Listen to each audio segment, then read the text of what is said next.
offense, Charlie, as they try to set up either the field goal or much rather have the touchdown on Dave Krieg. And a new emphasis. They're not going to change their offense because of the loss of Warner. What they're going to have to do is respond to less productivity out of their back. That means more pressure on the passing game. 3rd down and 1.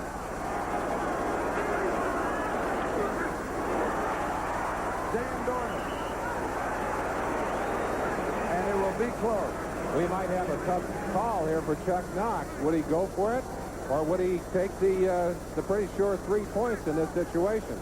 I think they may have to measure it, Charlie. The running backs were Dornick and Eric Lane.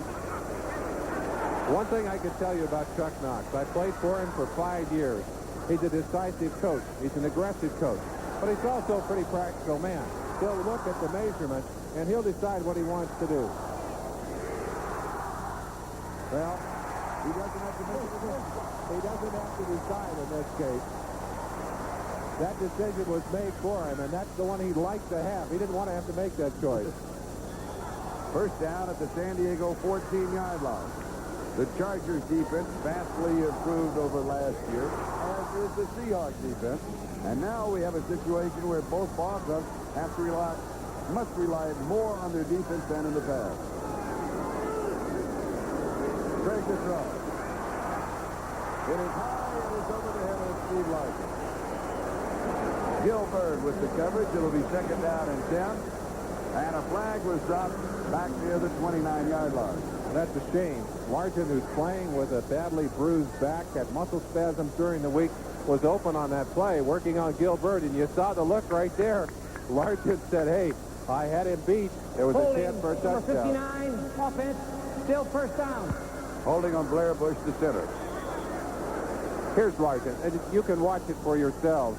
Bird has got to respect the clever feet, and you saw him right there make the move to the outside, and plenty of room to make that catch. Had the ball been thrown down and low, ball kind of took off on him. Looked like it may have rolled off Craig's fingers as he threw it. 1st down and 20 at the 24-yard line. Larson took a helmet in the back in the game last week. I had the back spasm Miller was talking about. Intercepted. San Diego has the football. Lyndon King, the ball comes loose, and Seattle has it back. David Hughes ends up with the football.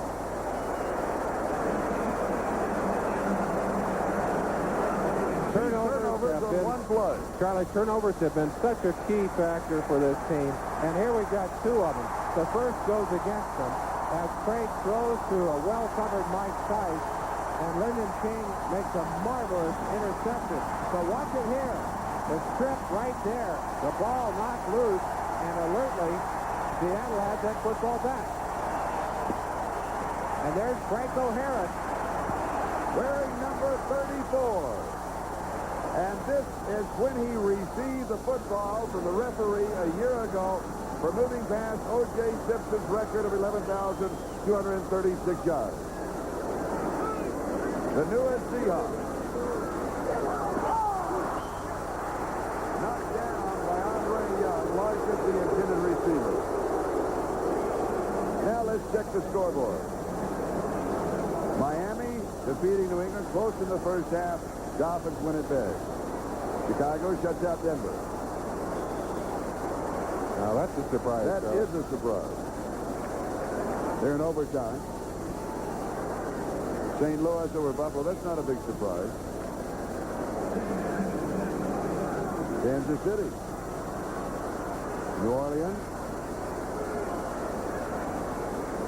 No score there.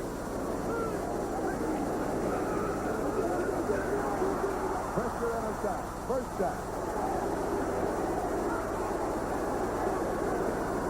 Ferguson gets the sack. Let's go to New York City.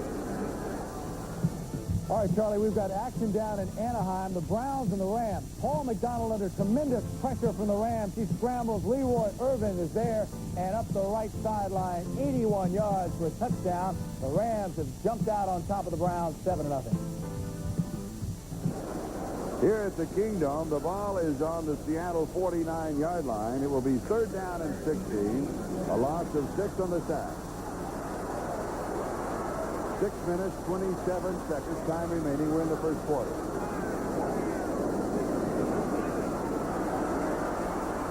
Krieg goes deep.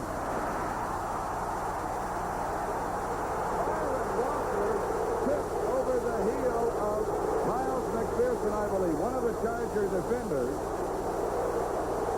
There is not a flag. He may have tripped himself. I believe that he was tripped, but I think the official who was right on top is ruling that that was incidental contact, or else he's ruling that the pass could not have been caught. I don't know which. It was an interesting call. You'll see it on the left-hand side of your screen here. You watch the two of them coming right down at you. Now, here's the play. Right there, you see the receiver running, and suddenly his legs go out from underneath him. At 24, Miles McPherson, and there's the football arriving. Jeff West kicking to Lionel James.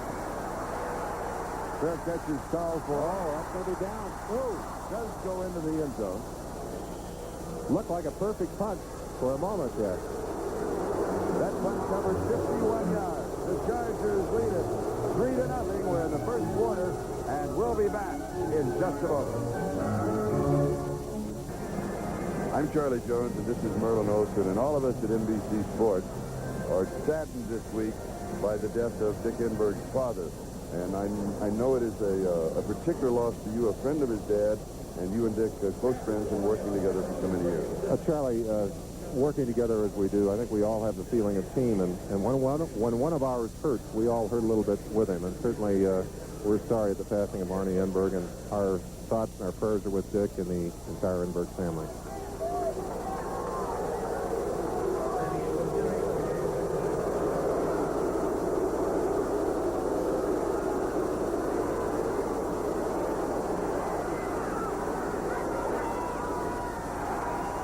Throw for his own 20-yard line. And it's complete to Wes Chandler. A flag down.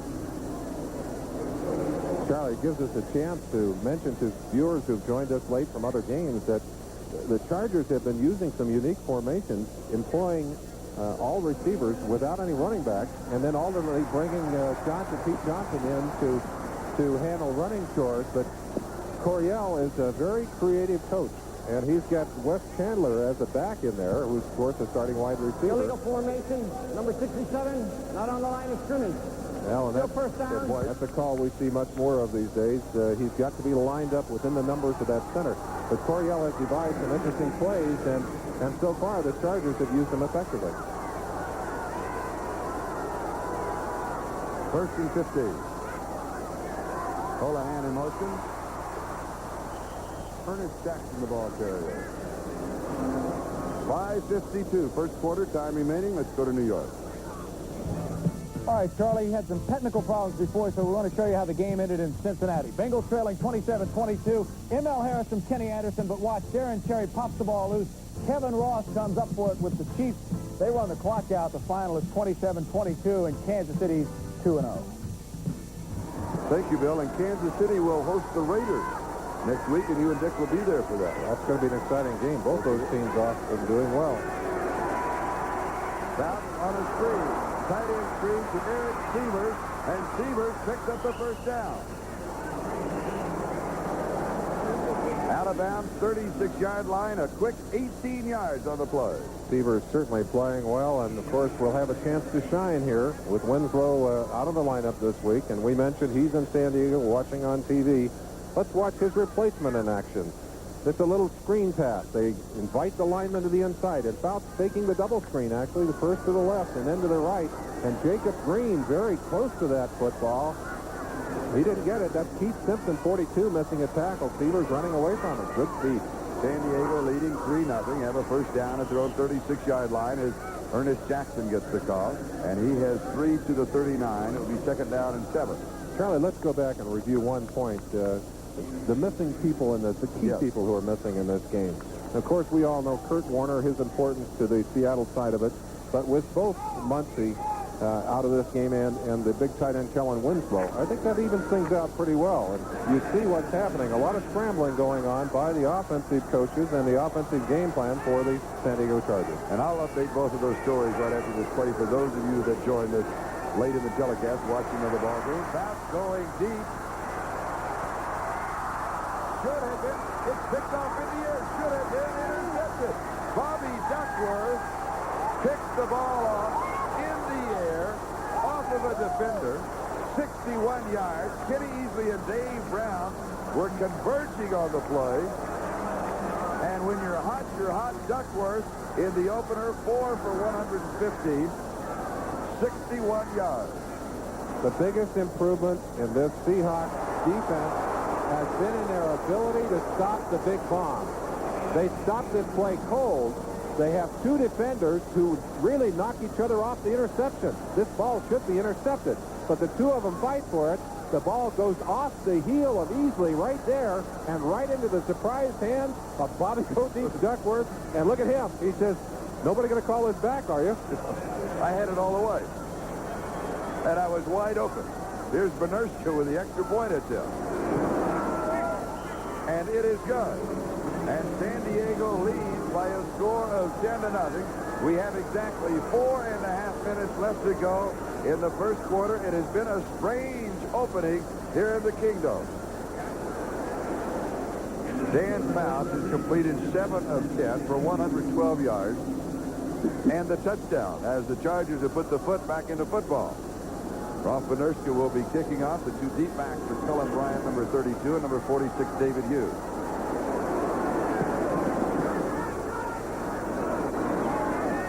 David Hughes from the 3-yard line to the 15, 20. And returns to the 26-yard line. Let's go back to the Charger touchdown. They say one of the reasons that the football is not round is because it bounces in so many directions. Now, this is about as unusual a play as you'll see all year. The catch right here should have been made by one of the defensive backs, Easley or Brown. Now, watch the ball drop down, and Easley's foot scoops it off the ground right there. And there's Bobby Duckworth. Bobby Duckworth has said, hey, this isn't the way you're supposed to catch all these passes? Take them off the heel, walk them into the end zone, touchdown. This is Charlie Jones, Merlin Olsen. We're back in the Kingdom. The Charger defense, as we'll take a quick look at it, they go with a basic 3-4 set. Here's Tom Bass, and they have done an excellent job. 3rd in the National Football League. It's a good start for the Chargers. And here's Hughes. And the defense reacting well already in this ballgame, holding Seattle to only 1 first down. Carlos Bradley, who's replaced Woodrow Lowe, he makes the tackle. Let's go to New York City. All right, Charlie, you think Bobby Duckworth was surprised to end up with the football? I want to show you what happened in Anaheim. Browns have tied it up. Paul McDonald to Ricky Feature, and he puts it right there. Put the ball down to the 8-yard line. Pruitt then scored, and that ball game is all tied up now at 7-7. Thank you, Bill. It's an afternoon of surprises already. 2nd down and 8. And here's Dave Krieg to throw. Knocked away. Bill Elko knocked it down, and you have to wait on the call the way the ball has been bouncing in the game. You never know. Would have been 6 points. One of the real problems that this Charger defense has had is getting pressure on the quarterback. And they have been able to get pressure on Krieg today. Elko, number 68, in at nose tackle in this situation. And watch that big paw go right up in front of quarterback Dave Krieg and knock the ball down. Now, this Charger team has had to use a lot of blitzes. They've had to put their linebackers, and they're actually their best sacking threat has been by the linebackers in the blitz. And here is the quarterback, Dave Krieg. Took over midway last season, led them to the playoffs, to the championship game, has the flag down. The pass is complete to Steve Largent. Largent would pick up the first down if the play holds. Normally when a flag is dropped, in this case back at the 18-yard line, it will go against Seattle, so we'll put the eraser to a 19-yard gain. First kind of burst that the Seahawks have had. That's really a shame, and we saw one of the reasons that Krieg has been a popular quarterback here, his mobility. Both he and Zorn very mobile, able to get away from some pressure and get that ball off very precisely. Holding, number 64, offense. Call on 3rd Ron down. Essig. Pat Haggerty is the referee. Interesting, in preseason play, if you matched up the way they move the ball club and you matched up the statistics in preseason, Jim Zorn played better than Dave Krieg. But Krieg was the starting quarterback going in, had a terrible last preseason game against the 49ers, but had an excellent outing last Monday afternoon, a game that was moved to Monday afternoon when they shut out Cleveland 33-0. He is the quarterback for the Seahawks. PAT. And a flag is down. Krieg going deep. He was looking for the rookie, Darryl Turner, and Turner simply ran out of room as Reuben Henderson just kind of edged him down the sideline and took him out of bounds. But there was a marker, an illegal procedure against the Seahawks. Chargers will refuse it. It'll be 4th and 18, and they'll be punted. They'll force the punt, but Walker really, or Turner really a sprinter. And Largent described him as a fast John Stallworth. He said this guy is really a glider. They're very pleased with his deep speed, and they'll be trying to get to him today as we move into this ball game. And he does. He has that deceptive speed. He just kind of flows, and all of a sudden he flows away from the defensive man. Jeff West will be kicking. He was with San Diego for 4 years, and he was out of football a year. He's been with Seattle now for 4. Lionel James set for the return. Since West has been with the Seahawks, he has not had a punt block.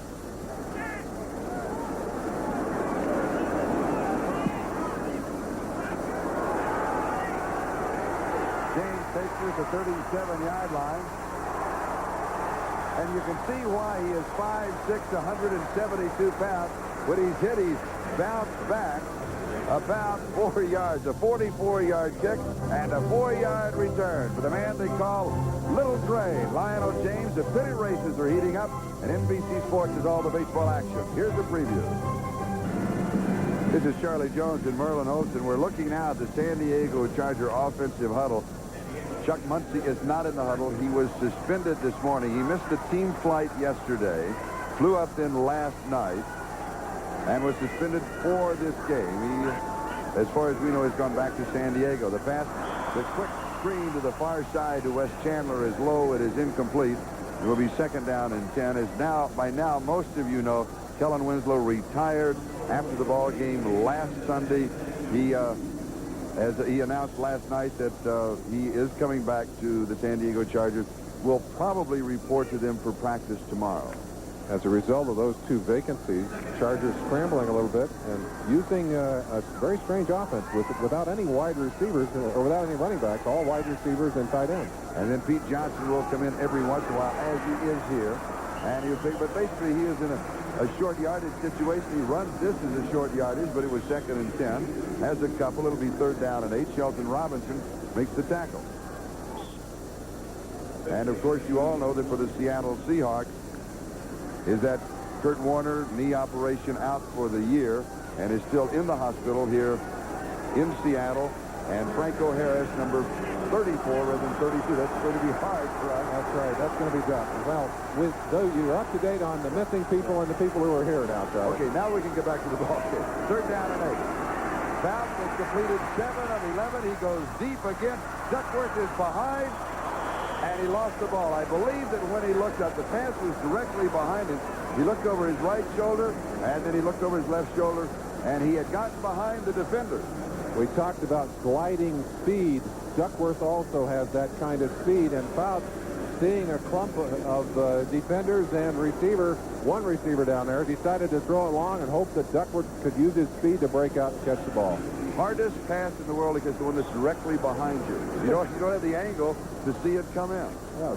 Duckworth is saying, well, where are you, Kenny? Usually come and kick that ball up to me so I can take it in and score. We're a team. We're a team. Yeah. You don't see this sight very often. Kicked fewer times in the last 2 years than any punter in the NFL. Maury Buford kicking to Paul John.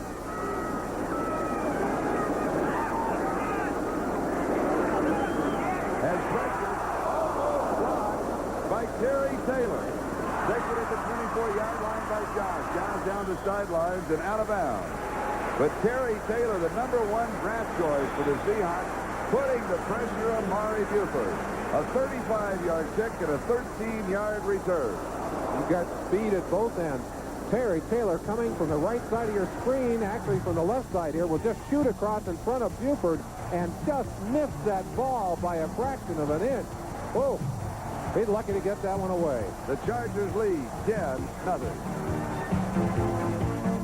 Merlin Olsen with Charlie Jones. And next week on NFL 84, join host Bob Costas as we begin our series, the AFL Remembered. Charlie, I know you did some real fine work on it. It's a look back at the AFL on its 25th anniversary.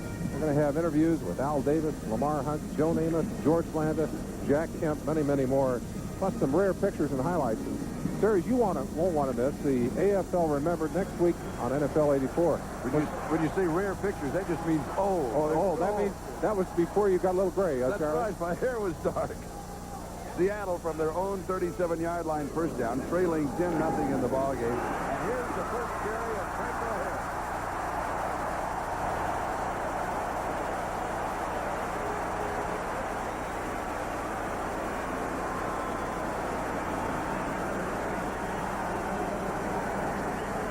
There are the numbers. The all-time records in the NFL. Franco just adding a few more yards to his total. It's going to be a little strange seeing him in a different uniform. And a different number. And a different number. He's wearing 34. That's because Cullen Bryant is wearing 32. Talk about that a little bit more, Charlie. For the record book, Franco Harris gained 6 yards in his first carry, and his second carry just about 3, maybe 3.5. Struck Ian with the tackle. Now he's wearing 34. Do you get attached to a number? Did you get attached to 74? Did you have a problem, or was there a time when you couldn't wear it? Well, you'd like to wear your own number. And when he came here, he would love to have had 32. But with somebody wearing it already, he said, I'll take 34. That's his college number. So he's attached to that number as well. He's attached to the big numbers. He'd like the numbers on the scoreboard to show up. And you know what I like about Franco? He's business when it comes to that. He said, I'm here to help this team any way I can. No way I can replace Kurt Warner, but I can do a lot of things to help these Seahawks win. 3rd down and 1. Here's Franco for the first down. He has it.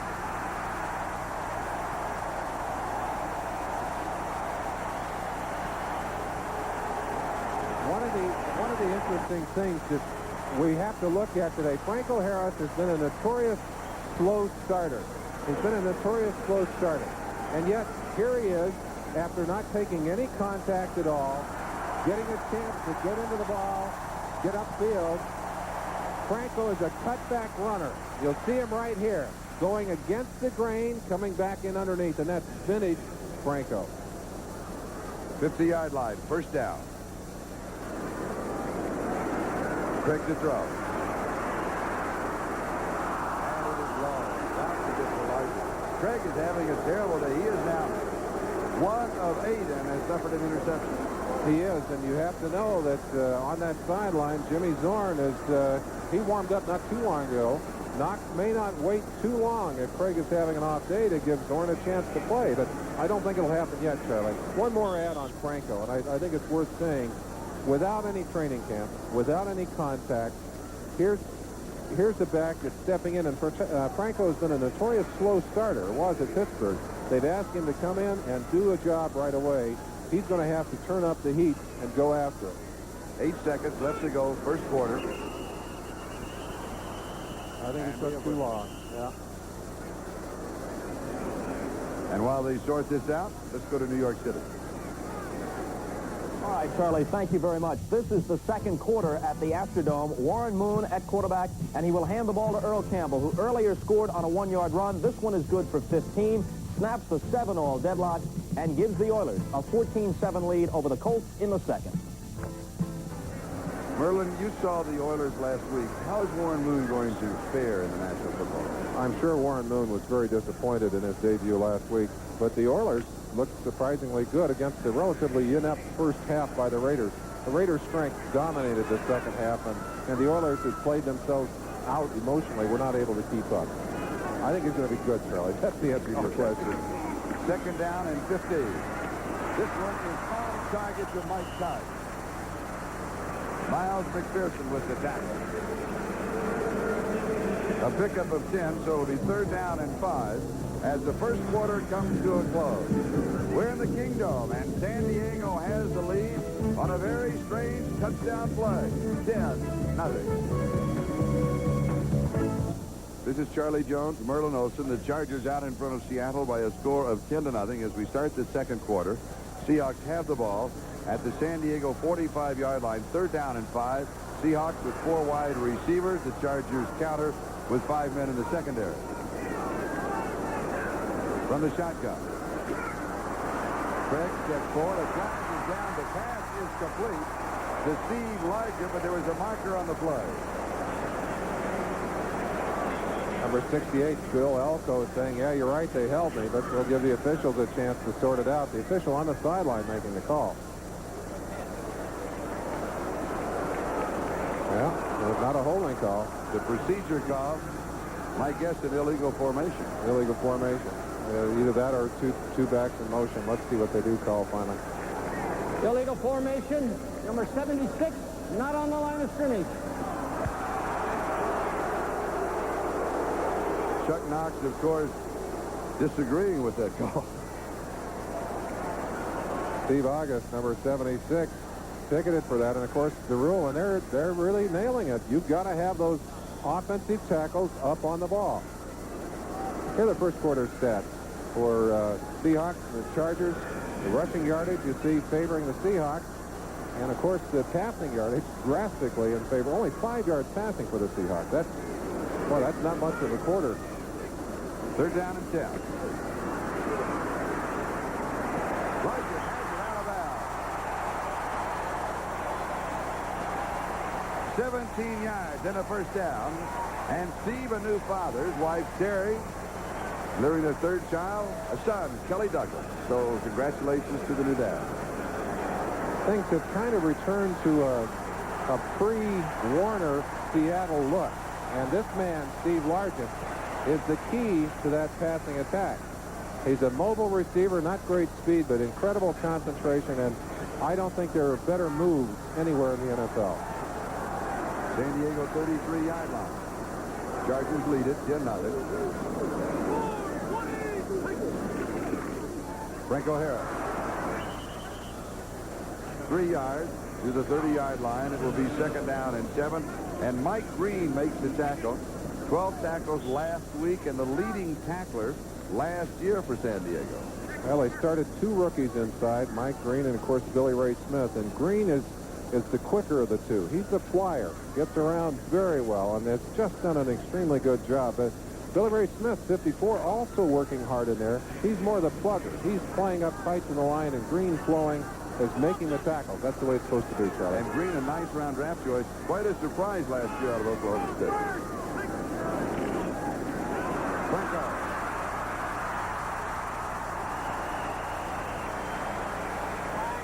Green with the tackle. And there he is. He came right back for us. You see Franco go to the sideline here. He's not in great shape yet, and he's not in shape for the hitting that's going to take place. He's already got 19 yards in the game. You see that smile? Well, I think he's happy to be back with a helmet on his head and playing football. Amazing that he could pick up as much of this offense as he has in just a few days of practice. He had a real problem, though. The numbers, yeah, they're exactly opposite, so he's got to go in his head. Now, that's that play, that's that number. I've got to switch it all the way over. That's tough to do. They're down at 4. 4 wide receivers for Seattle. The money man, Steve Largent. A gain of 10, first down. And this is the first time in the ball game that the Seahawks have been able to move effectively against the San Diego defense. And one thing that Seattle wants to do, in addition, of course, to winning, that is they want their offense to stay on the field as much as possible, to take up as much time as possible. They want to keep Fouts and the explosion of the Chargers off of the field. Absolutely right, Charlie. But you see the emphasis shifting a little bit for the Seahawks to the passing game. Here in this the early part of this game. At the 17-yard line. David Hughes is stacked up by that Charger defense. And again, it is Mike Green, number 58. 3 times in this drive that started back at the Seahawks 37-yard line, they have converted on third down. Reggie McKenzie, the veteran left guard, is obviously not feeling well. Lost his breakfast, what there was of it. Maybe took a shot in the stomach, or perhaps under the weather today. That's not good news. Ed Bailey, number 65, in his place. The line of scrimmage, the San Diego 17, second down and 10. Paul Johns in motion. Largent broke off the pattern to the right in the end zone. He was picked up by Danny Walters. Krieg expected to break the pattern to the left. I think Largent probably had an option on that play, and Krieg could not wait long enough to see the choice being made. Krieg was under pressure. Now Largent has to read the defense. He opts to go to the outside here. Krieg had to throw the football and had to guess on where Largent was going to go. They're lucky that there were no defenders back there. The ball fell incomplete. And the reason that he had to guess was the fact that number 76, Keith Ferguson, the defensive end, was right in his face. Ferguson providing an earlier sack, and they feel that his move to right in will give them better pressure on the quarterback because he likes that position much better than playing on the left side, which he did last year. Third down and 10, 17-yard line.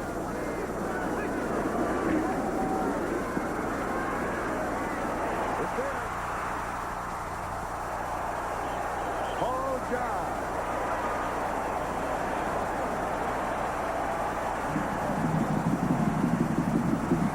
A gain of 11 to the 6-yard line.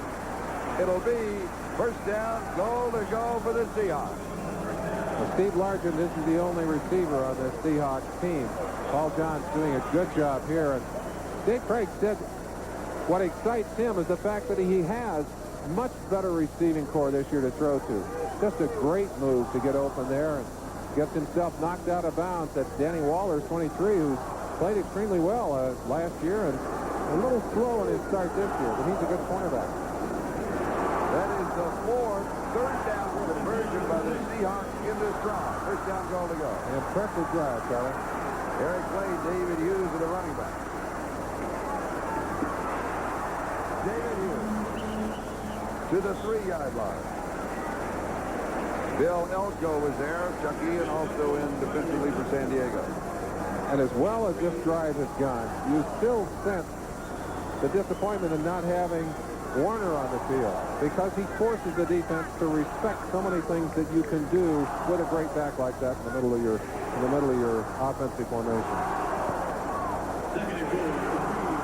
Now there are the defensive rankings. You see the jump from 83. That's only one game, but look how these two teams have started this year on defense. Now that is impressive. David Hughes. Speaking of defense, now that may well be a face mask call on that side. Thrown late. Let's see what they do. Charlie, getting back to the point that I was making, that's just a single week.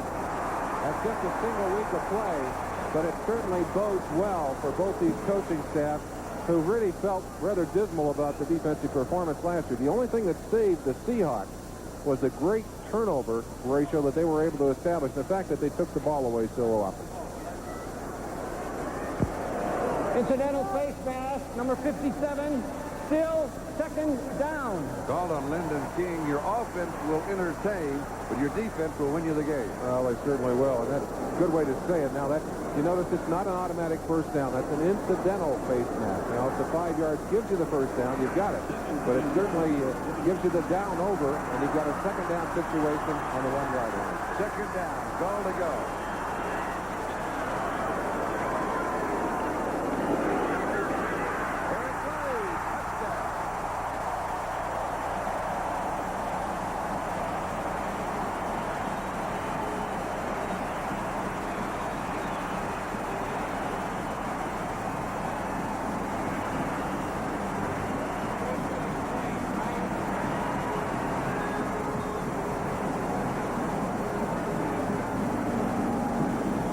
That is the first touchdown that the Charger defense has given up this year. Well, an impressive drive put together by these Seahawks as they converted on, what was it, 4 third down situations, Charlie? That's really an outstanding drive, and they culminated it, not with a pass, but with a run. That's significant. Norm Johnson with the extra point in his gut.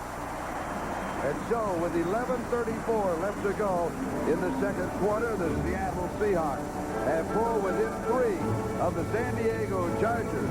Here is the Kingdom. We'll be back with a kickoff.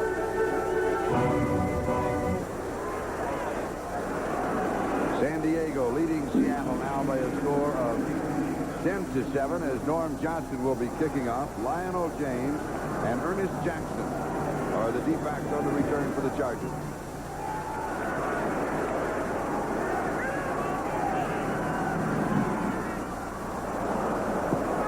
Will go out of bounds 5 yards, and they'll kick over. There's a problem for the kickers here at the Kingdom. Even though as you look out, it looks as if the surface here is flat. When we were talking with Norm Johnson yesterday, little dips and ripples, and you can catch the rubberized cleats, and they'll throw you off stride.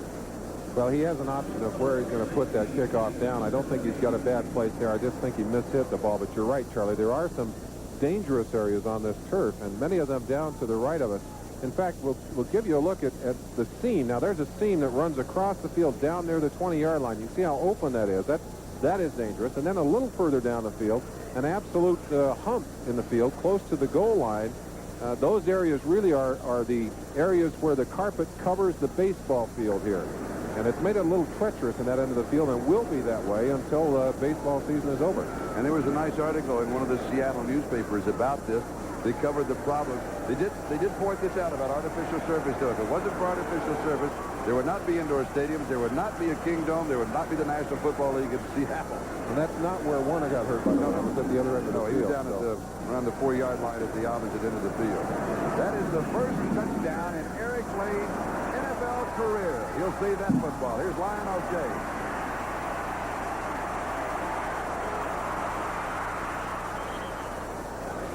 I think I can. What was it, the Little Red Train? Well, this looks... he's something else. Well, that's an impressive return anytime, but especially impressive against the best kickoff coverage in the league. A return of 28 yards. Another great weekend in NFL is coming up. Here's a preview. The NFL plays here, L.A. The champion Raiders now face the Chiefs. Can the silver and black stop the air attack? The NFL plays here, KC. Coach John Makovic sends his high-flying offense into the skies again. The Raiders battle the Chiefs. The NFL plays here. The wave is rolling in the Kingdom. I asked Dan Fouts if the wave and the noise a problem, and he said it is. In this situation, like at this end of the field, he said, when I come up to the line of scrimmage, I try and time my call when the waves at the opposite end of the stadium. Well, there's one way to quiet a crowd down, and Fouts has done it many times. You got to put points on the board, but that noise level is very disconcerting, especially difficult to hear audible calls on the line of scrimmage in this situation. Dan Fouts, the hottest arm in the West. West Chandler. First down, San Diego. Fouts absolutely almost fell down, Charlie. He's not the most graceful quarterback, but he can throw on the back foot, the front foot, half laying down. He dipped that ball out to Chandler, and Chandler doesn't worry about what he's going to do with it. He knows what he's going to do with it. But this man is remarkable. Talking to Tom Catlin, the first two things he said about Fouts, accuracy and confidence. And they are echoed by almost everyone who describes his ability as an athlete. Gain of 12, first down, San Diego, their own 41-yard line. Here's Ernest Jackson. Jackson has 4 yards to the 45. It will be second down at 6 as Jeff Bryant, who has an interception, and Bruce Schultz team up on the tackle for the Seahawks. Charlie, just as an add to that on Fouts, Knox and his staff, including Tom Catlin, who's the defensive coordinator, went over to coach the Pro Bowl last year. Fouts was there, and they had a chance close up to have him on their team. I said, anything unusual that you noticed? They said, absolutely unbelievable personal intensity and the accuracy again. He can put it on the right number, the left number. He just doesn't put it on the numbers. Pete Johnson. Ooh. Just a couple of yards. It'll be third down and 4. Keith Butler and Bruce Schultz for the defense. Johnson, 6 feet even, 278 pounds.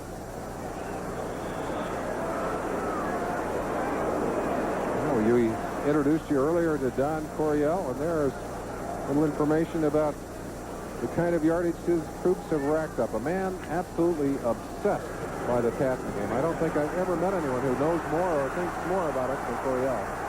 Pete Johnson, 3 carries, 6 yards in the ball game. Third down and 4. Fouts will be throwing it. Little pirouette by Chandler, and Chandler has the reception. He is pirouetted by John Harris.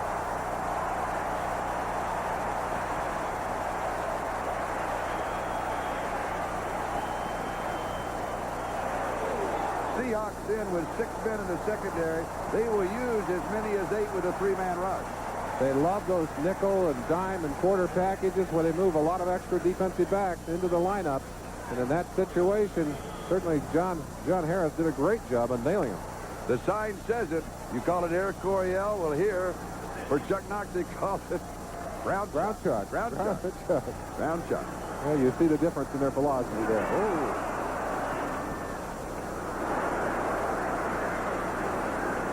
Paul Johns fields it at the 18-yard line.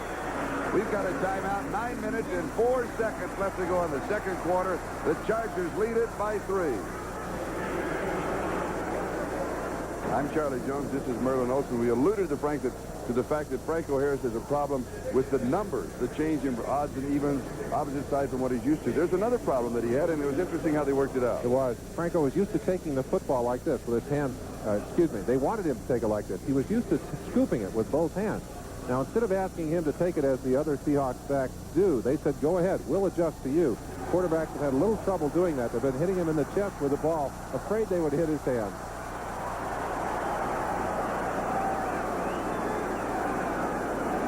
Seattle with the ball. First down on their own 20-yard line. Mayhem, I think, a busted play. Well, I think he thought Franco was going to take the ball. Franco wasn't that sure. I mean, that may be what you were talking about of the difference in the numbering system, odds and evens. He's coming into a situation he's only had a few days to learn. He's facing a numbering system and a terminology that's entirely foreign to him. Now, explain that for our viewers that won't understand it. Well, terminology, Charlie, that's like going to a foreign country and trying to order breakfast. You don't know what in the world they're talking about.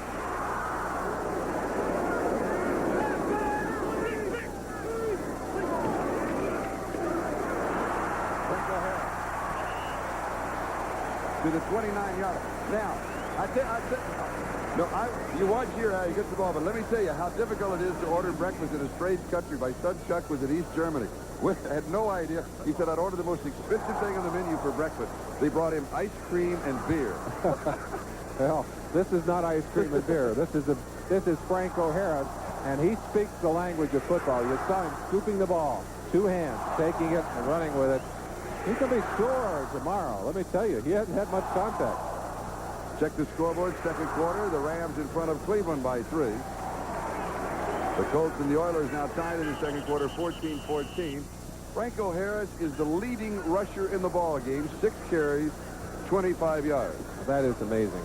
That is amazing. He's been here just a couple of days and already making an impact. And you know, he's got such a great attitude. Yeah. He said very simply, he said, I'm not here to replace Warner. He said, that's something that I really can't do. But he said, I am here to play football. I'll do everything I can to help this team. And I asked him, I said, what's your first impression of the Seahawks team? And he said, Merlin, he said, it reminds me a lot of when I was first in Pittsburgh. The same kind of enthusiasm, the same kind of camaraderie. And well, I just happen to feel he's going to add something to this situation. I do, too. And the thing that he added, I was here last Monday for the ball game when Kurt Warner was hurt. And there was a damper, not only in the Kingdome, but in the entire city of Seattle. And then with the announcement of the signing of Franco Harris, it was a big lift, not only for Chuck Knox, but for the entire city. And I think that he is just as valuable in that respect because it's a lift to his teammates, and he's such a class individual. Yeah. There's the man that was willing to put out the dollars. Knox made the decision, a decisive one. But John Nordstrom, who's owner and managing partner of the Seahawks operation, had to okay that. A lot of money. And he's a nice young man, too. I like him. But you're not giving up those future draft choices. You don't give up draft choices. You don't give up a player. Program note. November the 10th. Horse racing's $10 million day. The Breeders' Cup featuring 7 championship races. Every race has a purse of at least $1 million. And it's truly the Super Bowl of horse racing, November the 10th, here on NBC Sports. Third down and 1, 7:41. Time remaining second quarter. Seattle trailing by 3, 10-7. Eric Lane, David Hughes are the 2 running backs. And here is Eric Lane. And he's got the first down to the 31-yard line. That is 5 times in a row now that the Seahawks have converted third down opportunities. Excellent job. I see Reggie McKenzie's back in the game, and they put Brian Millard, a big offensive tackle, in as a tight end on that play. They're suffering at tight end because of the problems by Pete Metzlars, who has a knee injury, will not be playing in this ball game today. Let's check the baseball scoreboard. Olsen Mets final over the Cubs 5-1. Well, things are getting closer and closer, leading the World Series on NBC. Big game. San Diego 46-yard line. 23 yards on the play. Seahawks beginning to find some spaces in that secondary of the Chargers. Charlie Young's been around a long time, 12 years. Still knows how to read a defense. And Krieg looks like he's settling down, Charlie. That's a nice pass. And look how open he is. He turned Danny Wallers all the way around. You saw Wallers with his back turned. He must have put some move on him. These are baseball scores. And a couple of more finals. Detroit over Toronto. Play action. Krieg can run. It's there, and he takes it. And interesting, he doesn't go sliding out of bounds as Bill Elko brings him down. I was surprised. I thought he would dodge for the sideline, and he picked up close to 10 yards on the play. Well, maybe they didn't teach him how to do that at Milton College, but maybe that's the reason Milton College didn't have football. Maybe they don't have. Well, I wish he would learn that too. That always scares me. Quarterbacks are such a precious commodity, but we mentioned mobility and its importance in the Seattle Seahawks offense, and you saw it right there, the little fake, and then Krieg rolling to the outside, couldn't find the open receiver, but turns the possible loss or a nothing play into a very fine gain and a first down. San Diego, 36-yard line. Seattle with the move underway, starting back at their own 20. Chargers leading 10-7. Franco Harris, the remaining back. But Mike Tice, and then the ball comes loose. Mike Tice is going to come absolutely furious, and Krieg is saying, look, if I get by the interception and it gets into your hands, you're supposed to score a touchdown. Just like the Chargers We do. saw that strange play earlier, the ball coming off Kenny Easley's heel into the hands of Bobby Duckworth, who scored, and here was a chance for the Seahawks to get their own big break. Billy Ray Smith had an opportunity for the interception. The ball went right through his hand. You see him at the top of your picture. Good drop. Watch it. Right through his hand. Now, Tice should have the football. He has it, in fact.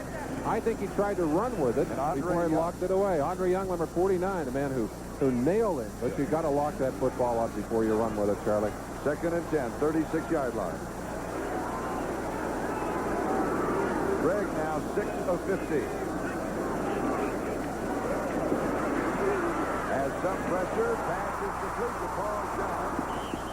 Gave a little head fake inside. Turned around, he saw Andre Young, and then Danny Walters pushed him out. He'll pick up about 9. Today's game is being brought to you by Ford and your Ford dealer. Have you driven a Ford lately? By Wang. Wang puts people in front of computers, and by AC Delco, the smart part. 5 minutes, 56 seconds, time remaining, second quarter. It'll be 3rd down and 1. 27-yard line. Seahawks have put together so far a second impressive drive back-to-back. And they now have converted 6 of 9 third down opportunities. Eric Lane. He's got it. And a flag is down. Hold on. Oh, boy. You don't want to stop yourself, Charlie. You don't want to make a mistake in a key situation. 3rd and short, you get the yardage, and now they're going to march off a penalty and take you back. Something has happened in my mind. I want to mention it, if you've gone through the same process. We talked yesterday with the Seahawks. We talked with each other. We'll get the call here. We have holding number 76 offense. On Steve Hawkins. Steve is not having a good outing. He's been caught on also illegal formation. All of a sudden, with this drive underway and trailing by 3, and I know that he's watching at the Swedish hospital, I've forgotten about Kurt Warner. Now the Seahawks, they have to play the rest of the season without him, and they have to put that away also in their minds. Does that process happen to you? The process, you have to go through it, Charlie, and you have to realize that you can win without him. That's the first hurdle to get over. They've scored without him. Now they've got to win without him. 3rd down and 11. Going deep. Double coverage. Turner. Incomplete. Andre Young had the coverage. Reuben Henderson was also there. Henderson, the man covering initially on the play. Andre Young coming across, and I think bumped into Reuben Henderson just as that ball arrived, or probably would have had the interception.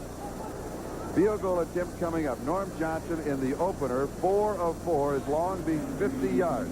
This one is an attempt at 53. He has the distance, but the holder is Jim Zorn, the other quarterback.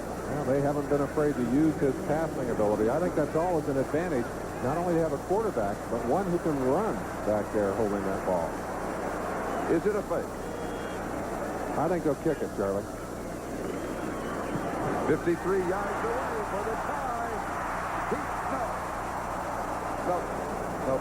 He had plenty of leg. He just put it off to the right. We're inside the Kingdome in Seattle, and there's a look at the outside. Inside, the Chargers lead by 3. Baseball pennant races, as you know, they're heating up. And next Saturday, NBC's Game of the Week will feature, we don't know yet. It depends on what happens between now and then. So to bring you the best races leading to the World Series on NBC, stay with us. It's next Saturday for baseball, the Game of the Week. NBC, the home of the 1984 World Series. We'll give you the hot ones, though. That's what we'll give you. San Diego with Ernest Jackson carrying. Well, he breaks it, opens the right side, and picks up 16, maybe 17 yards on the play, and he has the first down. John Harris makes the tackle for the Seahawks. There is Ernest Jackson. He flies on this play. And one of the things that happens when you play against these Chargers, you begin to think pass, pass, pass. This is not a pass. This is an excellent run by Ernest Jackson. Harris doing a job of throwing his body across. And Charlie, that's a tackle that's very popular today, but it doesn't always bring people down. Jackson gets the call again and adds 4 more to his total. 6 carries, 32 yards. And it will be second down. Second quarter score. Green Bay and the Raiders tied 7-7. And another tie. Cleveland and the Rams, second quarter score. It's getting interesting now, 21-14. Oilers trailing the Colts by 7. San Diego will host Houston next week. And Seattle will travel to New England. Second down, 6. And it's Jackson. For those of you that joined the telecast late, we don't want to beat a story to death, but there are a lot of people that tune in late. Why Ernest Jackson? Why not Chuck Muncie? Chuck Muncie missed the team plane yesterday. Therefore, he missed the workout of the meeting here. Flew up here last night. He got in here around 9:30 or so. Visited with Coach Coryell. Coryell said, you're suspended and go on back home and watch it on television. We'll talk during the week. Just an update to keep you abreast of the story. We're moving on the 4-minute mark, time remaining. That may be a longer suspension than just one game. Charlie. Third down and 3 at the 41-yard line.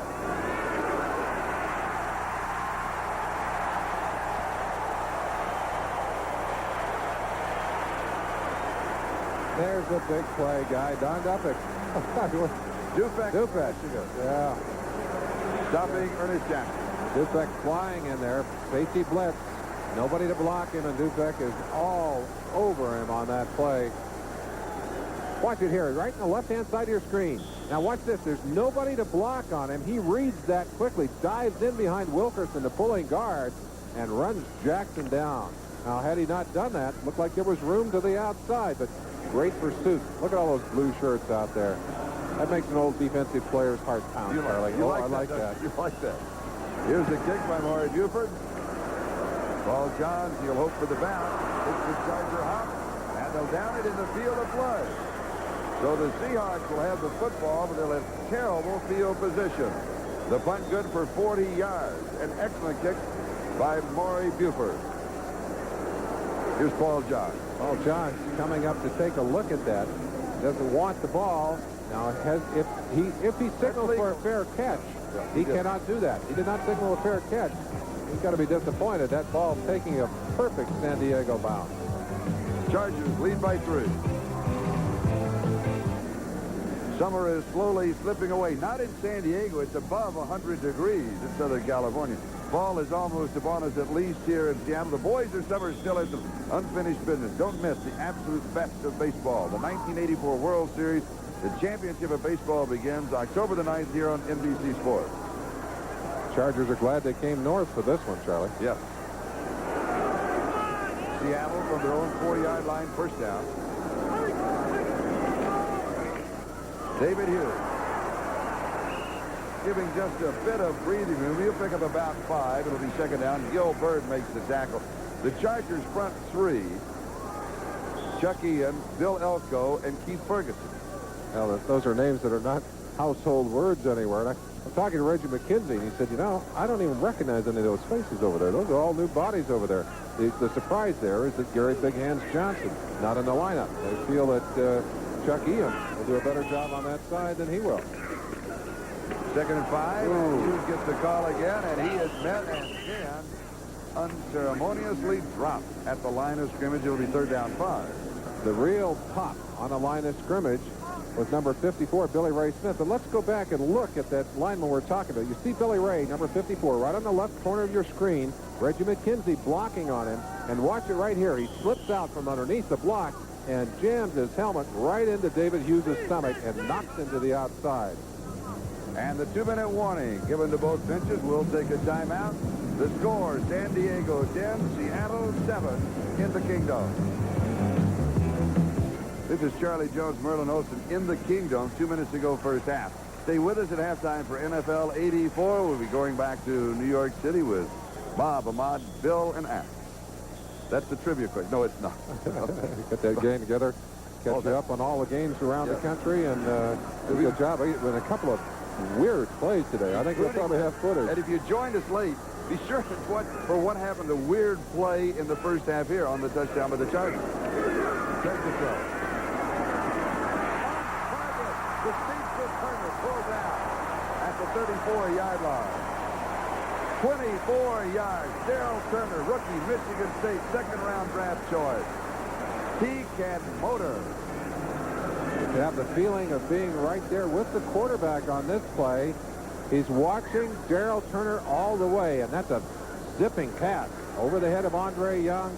He's beaten Henderson. That's Henderson, number 20, that he beat on the play. But you saw that burst speed by the receiver, Darrell Turner, as he just created some space for himself, took that football for a first down. Turner's first reception this ball game. In the opener, he had 1 reception, 39 yards, a touchdown. So his career, 2 receptions for 63 yards and a touchdown. Nice way to start. Well, the averages aren't bad. You know, he dropped a sure touchdown last week, too, Charlie. You saw that game. And yet, they realize this young man is adjusting to the pressure of the game, and they're just tickled with the progress he's making. When you have a deep threat like that, you force the defense to sit up and take notice. Seattle and San Diego, each with 2 timeouts left. 1 minute, 50 seconds left to go, first half. First down for Seattle on their own 33-yard line. Rothmaner's opened it with a 43-yard field goal. Fouts to Duckworth, 61 yards, Charger touchdown pass that came off of the heel. Fouts to Easley to Duckworth. Fouts to Easley, that's right. That's right. And then Eric Lane capping the drive for the Seahawks. That's been the scoring thus far. Right on the point tackle, got a 10-7. Pass complete to Paul John. Gain of 3. It will be second down and 7. Working out of the shotgun now, calling the plays audibly at the line, trying to work the clock. 2-minute offense underway. Krieg, far side, and throwing to Turner with the option. The only man that could catch it with Turner is if he came down leaping along the sideline. Otherwise, out of bounds, stopping the clock. 1:27 left. Reuben Henderson, beaten on that play earlier, was right on top of Turner on that play. And, of course, Krieg responded by putting that ball out of bounds, stopping the clock. Third down, 6 yards to go. Ball on the 37, Charlie. They got a long piece of green here for a touchdown, but I think they might be happy if they could get it down close enough for a field goal. They'd like to have the tie at halftime. That's Bill the Beer Man. He's the man who starts the way. Third down, 6. Good defensive play. Dornick, the intended receiver, Carlos Bradley, ever so close to interference, coming right around. That's exactly perfect timing. He's in there playing for Woody Lowe, who has a hip pointer. Now, he comes in just at the moment that ball arrives. A second sooner, Right there. Oh, he's going to be called for interference. But he hit that ball as the officials ruling that it was simultaneous to hitting the receiver. A fraction of a second earlier, hey, that's a first down. Jeff West kicking to Lionel James. Short. Fair catch called for by the upback, Reuben Henderson. So San Diego has the ball. They have a hurry-up offense. We have 1:16 left first half. We'll be back in just a moment after that 33-yard kick.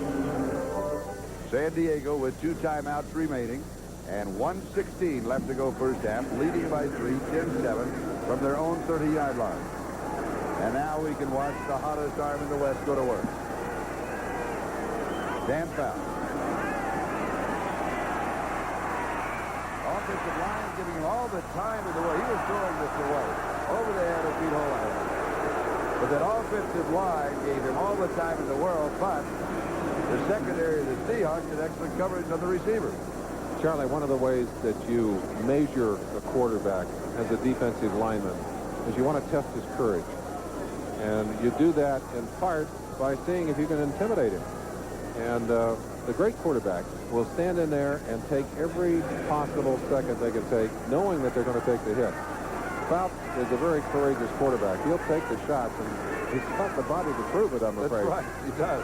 Second and 10 from the 30. The handoff is to Jackson. Jackson to the 33.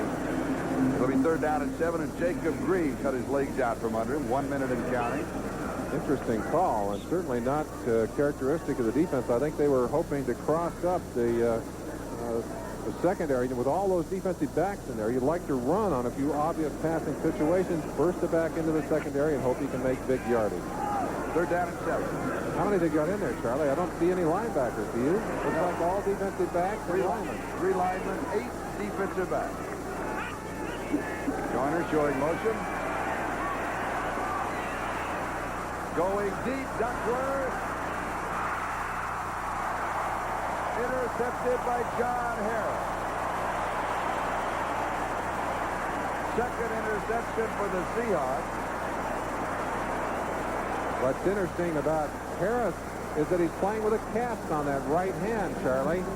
Didn't expect to be able to catch quite as comfortably as that, but did a good job of timing that pass. And there's a big payoff. Tom Catlin's defense reading the play well. They're all in position, and Harris just kind of hanging there. Fouts has a lot of time to throw, and this is dangerous. He can often find the open man in spite of your coverage and throw it in there.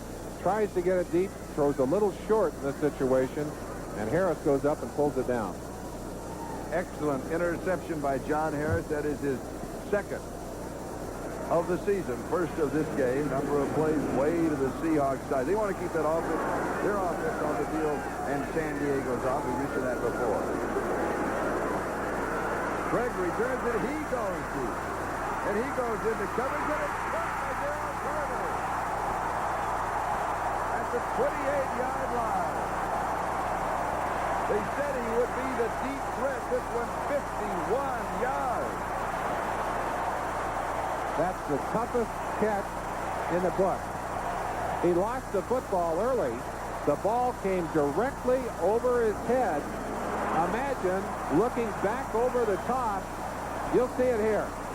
He doesn't know where the football is. Look at him. He looked back directly over his head and caught the football. Reuben Henderson, number 20, man for man, didn't know where the football was because Turner couldn't tell him. He didn't know either until it was getting there. Turner limping. He's limping a little, Charlie. He has 2 receptions for 75 yards. Chris Castor has replaced him. That's a happy limp, though, after picking off that pass. Well, that's a real surprise, too, to be able to go that far that quickly. Chargers playing pass all the way with a limited rush and everyone dropped back. You don't expect to be able to hit them with the long bomb that easily. And Seattle with 1 timeout remaining and 15 seconds remaining as Dave Krieg and Chuck Knox talking it over on the sideline, well within field goal range for the tie at the half. what would you say, 1, 2 plays? If you're not in the end zone, then you go for the tie. Well, they wouldn't hesitate to go for the score here. They might also take one chance to get closer for the certain field goal, although they're certainly within Johnson's range at this point. San Diego has turned the ball over 3 times. Seattle has turned it over 1. And the Seahawks are very opportunistic ball club, although they didn't have that good a field position after the interception, but the 51-yard pass gave it to them. Let's see what the Chargers elect to do here. They've dropped everyone back, although they've put Billy Ray Smith on the line as the 4th lineman.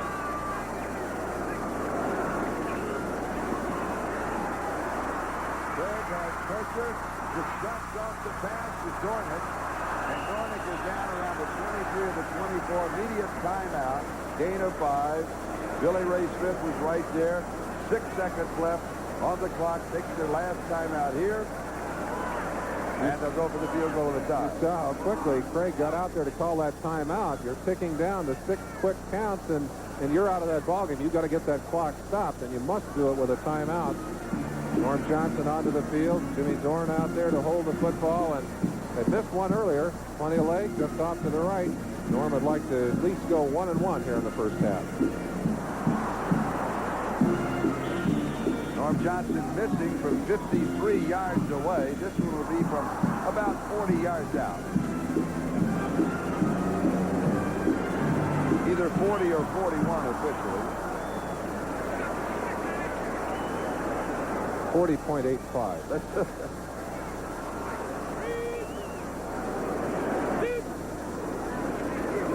For the tie at halftime. The end zone crowd tells you he's got it. 41 yards away. 1 second left on the scoreboard clock in the first half. Norm Johnson has tied it up at 10 apiece.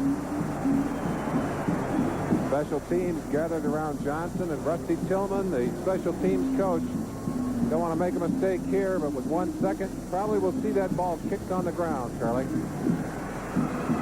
The clock does not start until the ball has been touched to the field of play inside the last 2 minutes of either half. Special teams, we've talked about that.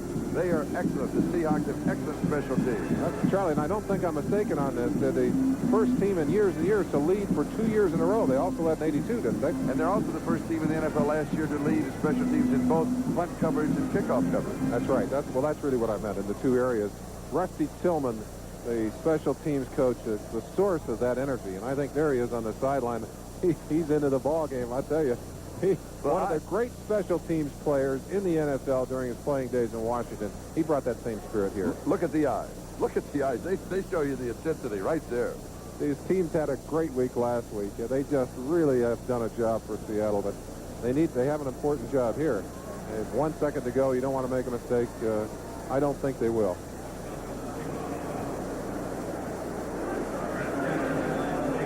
Ernest Jackson, number 41. Lionel James, number 26. Here the deep back on the return team for the Chargers. Norm Johnson will be kicking off. Just to break up any kind of a return rhythm and forcing Dale Goforth to follow the football. When he touches it, the clock starts, then the gun counts, and that is the end of the first half. The score at the end of the first half, San Diego 10 and Seattle 10. The first quarter belonged to San Diego. Rolf Benerschke, 43-yard field goal, and then a Fouts to Duckworth pass that bounced up off of the heel of Kenny Easley, 61 yards in the score. Seattle Lane scored from a yard out. Norm Johnson, 41-yard field goal. 84 halftime activities will continue in a moment. We'll be right back after these messages from your local station. The play to the outside and getting as much as he could, and then breaking back inside. And when the knee went, he said it just popped loose. As he runs out to the right now, you'll see him stretching the play out as far as he can, and he'll make the cut. He's not hit on this play. It's the leg that right here now. Watch the violent cut as he planted that knee, and then the knee is gone. He said at that moment he knew it was bad. He expects to make a full recovery. He's happy that his teammates are playing well. Charlie, that's it. Let's go to New York City, NFL 84. Back in New York at halftime, and let's get you quickly updated. Earlier today at the Orange Bowl, Miami made it 17 straight home wins against the Patriots, 28-7 the final. 2 more touchdown passes for Dan Marino. He hit Mark Clayton twice. He's got 7 TD throws on the young season. Chicago also wins. They're 2-0 like the Dolphins. 27-0 at Soldier Field. Walter Payton had 179 yards, including a 72-yard touchdown run. The Giants got 3 more touchdown passes from Phil Simms. He, like Marino, has 7 on the young season. They upset Dallas 28-7 at the Meadowlands. Detroit goes to overtime in Atlanta. Then Ed Murray connects from 48 yards out, 27-24 Lions in OT. St. Louis romps at Busch Stadium, 37-7 the final score over Buffalo. 2 touchdown passes for Neil Lomax. Kansas City is 2-0. The Bengals are 0-2. The Chiefs hold on at Riverfront, 27-22 the final. New Orleans wins a close one at home over Tampa Bay, 17-13. They defeat the Bucs. With 2 seconds to go at Veterans Stadium, Ron Jaworski hit John Spagnola from a yard out, and the Eagles win a thriller against the Vikings, 19-17. Halftime in the game you're watching, San Diego and Seattle are tied up at 10 apiece. They're early in the third at the Coliseum. The Raiders lead Green Bay 14-7. Also early in the third at Anaheim, Cleveland 10 and the Rams 10. And in the third quarter at the Astrodome, Indianapolis leads Houston 21-14. On the baseball scoreboard, the Mets made it 2 out of 3 at Shea Stadium this weekend against the Cubs, winning 5-1 behind Ron Darling, but they still trail the Cubs by 6 in the National League East. Meanwhile, American League East, it's all but over. Detroit's lead is 11.5. They sweep a 3-game series in Toronto, beating the Blue Jays today 7-2. Milt Wilcox 16-7 with the win. Kirk Gibson hit home run number 25. The Tigers' magic number is down to 9. Now, stay with us as NFL 84 halftime activities will continue following these messages and a word from your local station. Back in the Kingdome in Seattle as we began the second half with the score tied at 10-10. In the first half, total number of plays becomes one of the key factors as you look at the statistics. San Diego ran 29 offensive plays. Seattle ran 44. That's 15 more. 1/3, well, half of San Diego, and again, I mean, you know, that's a tremendous difference because of what Seattle wants to do is control the ball offensively, keep the San Diego offense off of the field. Certainly true, Charlie. And as you looked at that, those statistics, the most amazing thing to me, 159 yards passing. Seattle had 5 yards passing at the end of the quarter. Today's Brian Gumbel live from Moscow. Tomorrow morning, an exclusive, unprecedented interview with the newly named chief of the Soviet military. That's tomorrow on Today. Ralph Benerska will be kicking off with Cullen Bryant and David Hughes set for the return for the Seahawks.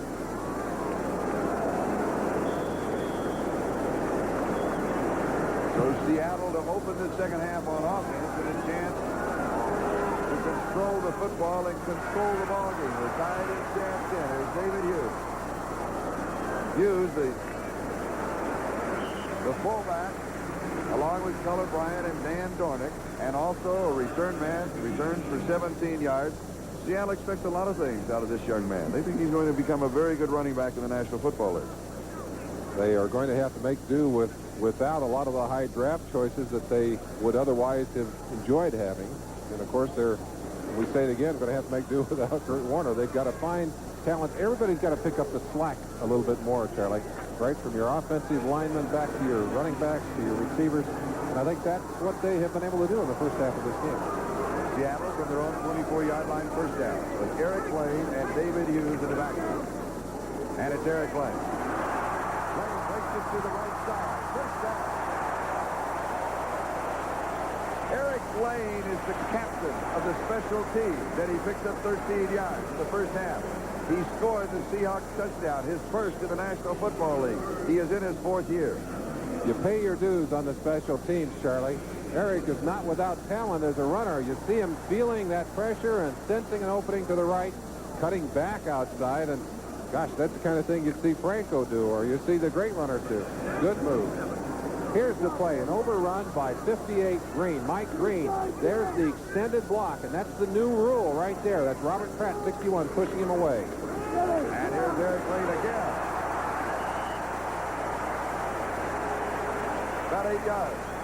You know what's interesting, Charlie? These are exactly the same plays you would have seen Kurt Warner running if he were here. Eric Lane is running them and running them effectively at the moment, although I think Seattle has to expect that their ground game is not going to be as productive without Warner, but it's still, if they can get those good, crisp gains, it takes a lot of pressure off the passing. And number 37, Eric Lane, comes from good stock. His uncle is the great MacArthur Lane. From Utah State. You're cool. I knew you'd get that in. Here's Eric Lane. Oh. And he is shut down this time by Lyndon King. Lyndon King playing with a big cast on his arm, broke a second metatarsal in that hand, and pretty tough character. He broke his hand once back in 1979, Charlie. He went in at halftime. They put a cast on it. It was his wrist he broke then. Came out in the second half, made some tackles on special teams. So this is kid stuff, he says. Doesn't count. Doesn't count. Nope. Third down and 2. Ryan Millard comes into the offensive set. Coach Chuck Knox says, I want men with a lot of sand. And I said the old Western saying, a man with sand to ride the river with. He said, no, I want a man with a lot of weight. I want his body filled with sand. Here's David Hughes. And the defense stops him short of the first down. So Seattle will come up about a half a yard shy. Miles McPherson, one of the many up to help stop that play, but that will shut down the drive, will bring a punter onto the field and change of possession. And that means that Jeff West will be kicking to Lionel James.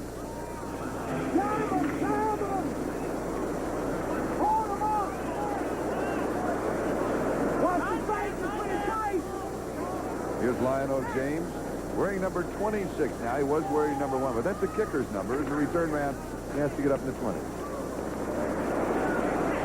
Their catch is signaled for by the up-back view, but Henderson almost misjudged.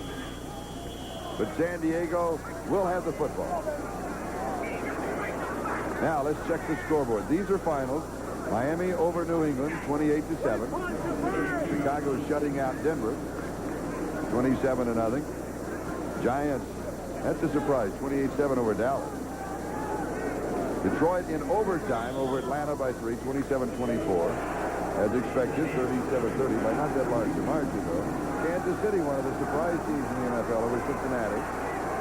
New Orleans, downing Tampa Bay. Here we tie 10-10. The outlet to Jackson. A little delayed screen on the left side. And he picks up about 5 on the play. It'll be second down and 5. Michael Jackson and Joe Nash make the tackle. Another final, Philadelphia by 2 over Minnesota. So the Vikings have yet to win this year.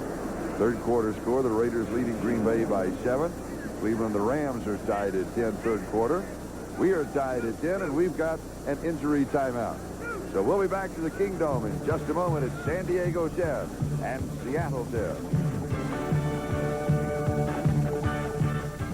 Charlie Jones, Merlin Olsen, and that's Joe Nash, number 72, nose tackle for the Seahawks, has improved tremendously in this past year and playing very well. He was hurt on that last play. He comes in, gets a piece of the tackle, and kind of rolls off. You see the shoulder kind of buckle underneath him a little bit. He appears to be all right, and we'll probably see a great deal more of young Mr. Nash. Report from the bench is that he is all right, but right now, Dino Mangiero, who the Seahawks picked up on waivers from Kansas City, has replaced him. Second down and 6 for the Chargers on their own 26-yard line. Here's Ernest Jackson. And Jackson high steps it around the left side and out to the 44-yard line.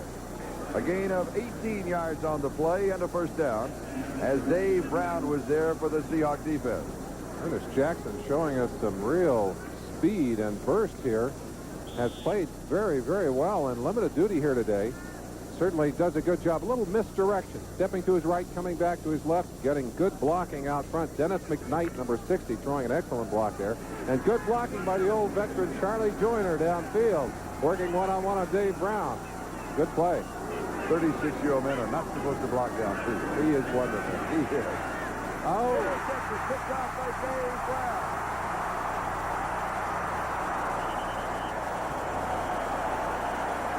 That is the third interception that Fouts has delivered in the ballgame. Little anger or frustration on the other side. Pete Holohan, number 88, getting into it.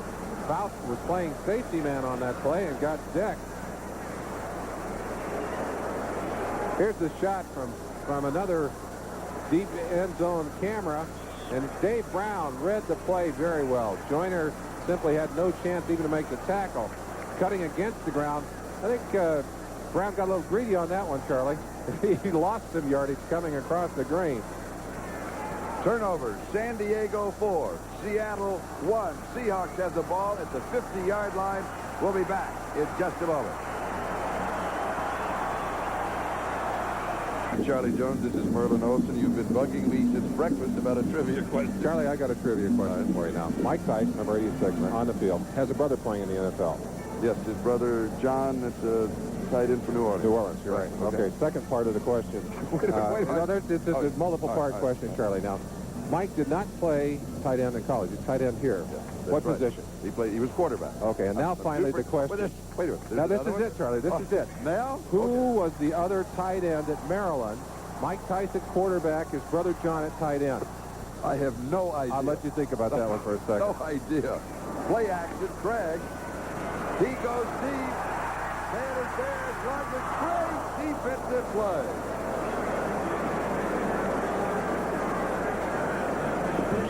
Bird with that outstanding defensive play. Let's go to New York City.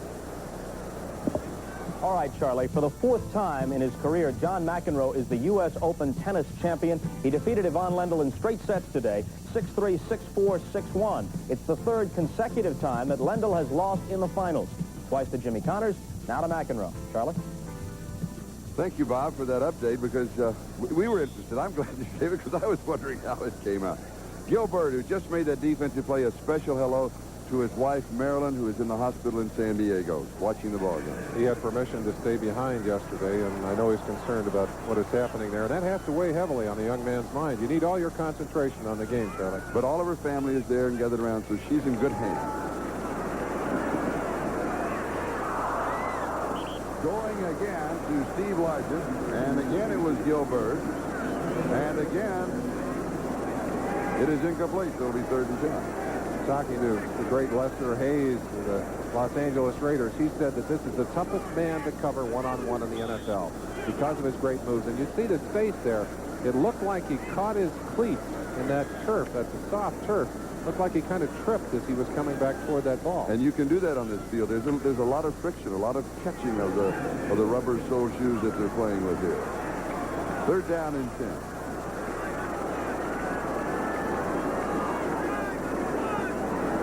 Largent in motion. Craig. Look for a block. There goes diving. And it'll be close. He may be just shy of it. He needed a full 10 yards. It looks like if he got 9 and change, and it'll be 4th down. And Chuck, Tough decision. I believe he's going to go for it, Charlie. He's going to take a look at it. But he told Rusty to hold the team to the sideline. Indeed. Got a foot away. No, he wanted to take a peek, but he said, let's kick it away. That's interesting. He thought about it. He thought long and hard about it. Well, now, wait a minute. Craig is still in there. Now, wait a minute. Craig did not go out. They made personnel changes. He's gone to his short yardage. Short yardage, That's right. Put the big horses in there. 4th down and a foot. All right. Well, then he didn't waver. He is going. Eric Lane. He got it.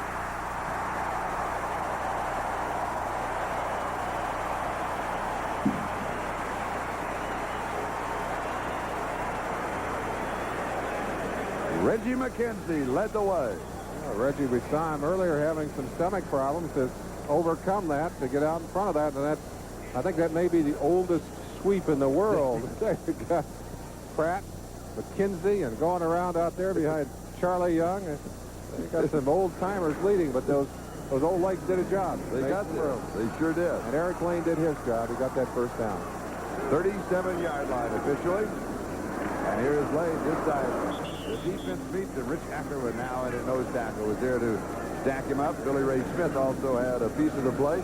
Today's game is being brought to you by Chevrolet with the performance, style, innovation, quality, and the value that make up today's Chevrolet.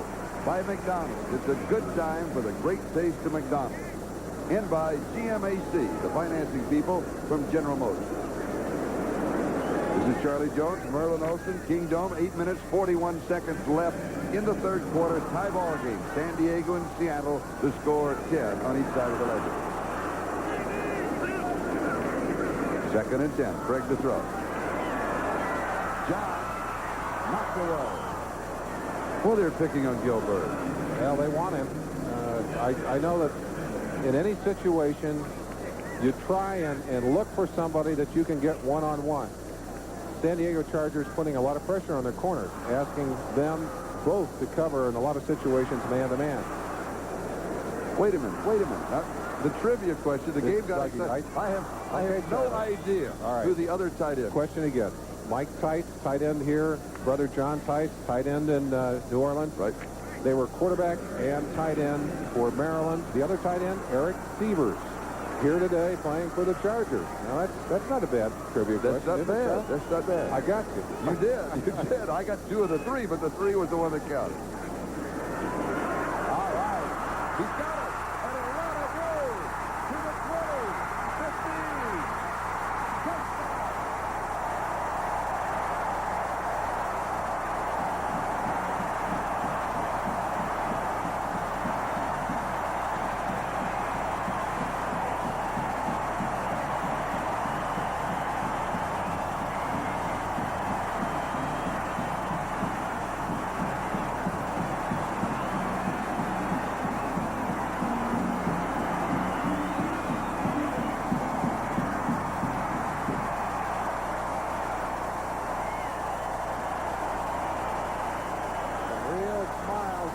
Sideline, and they're beginning to regain their confidence.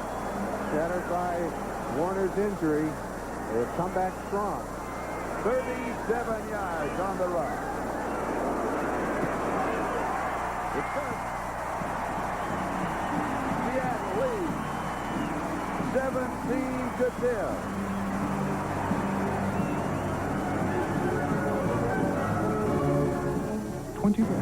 Dave Krieg is now the leading rusher in the ballgame. 4 carries, 60 yards, and a 37-yard romp for a touchdown.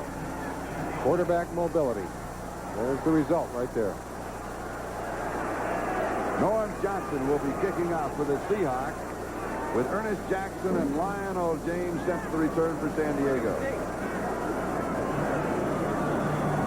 Seattle leading for the first time in the ballgame, 17-10.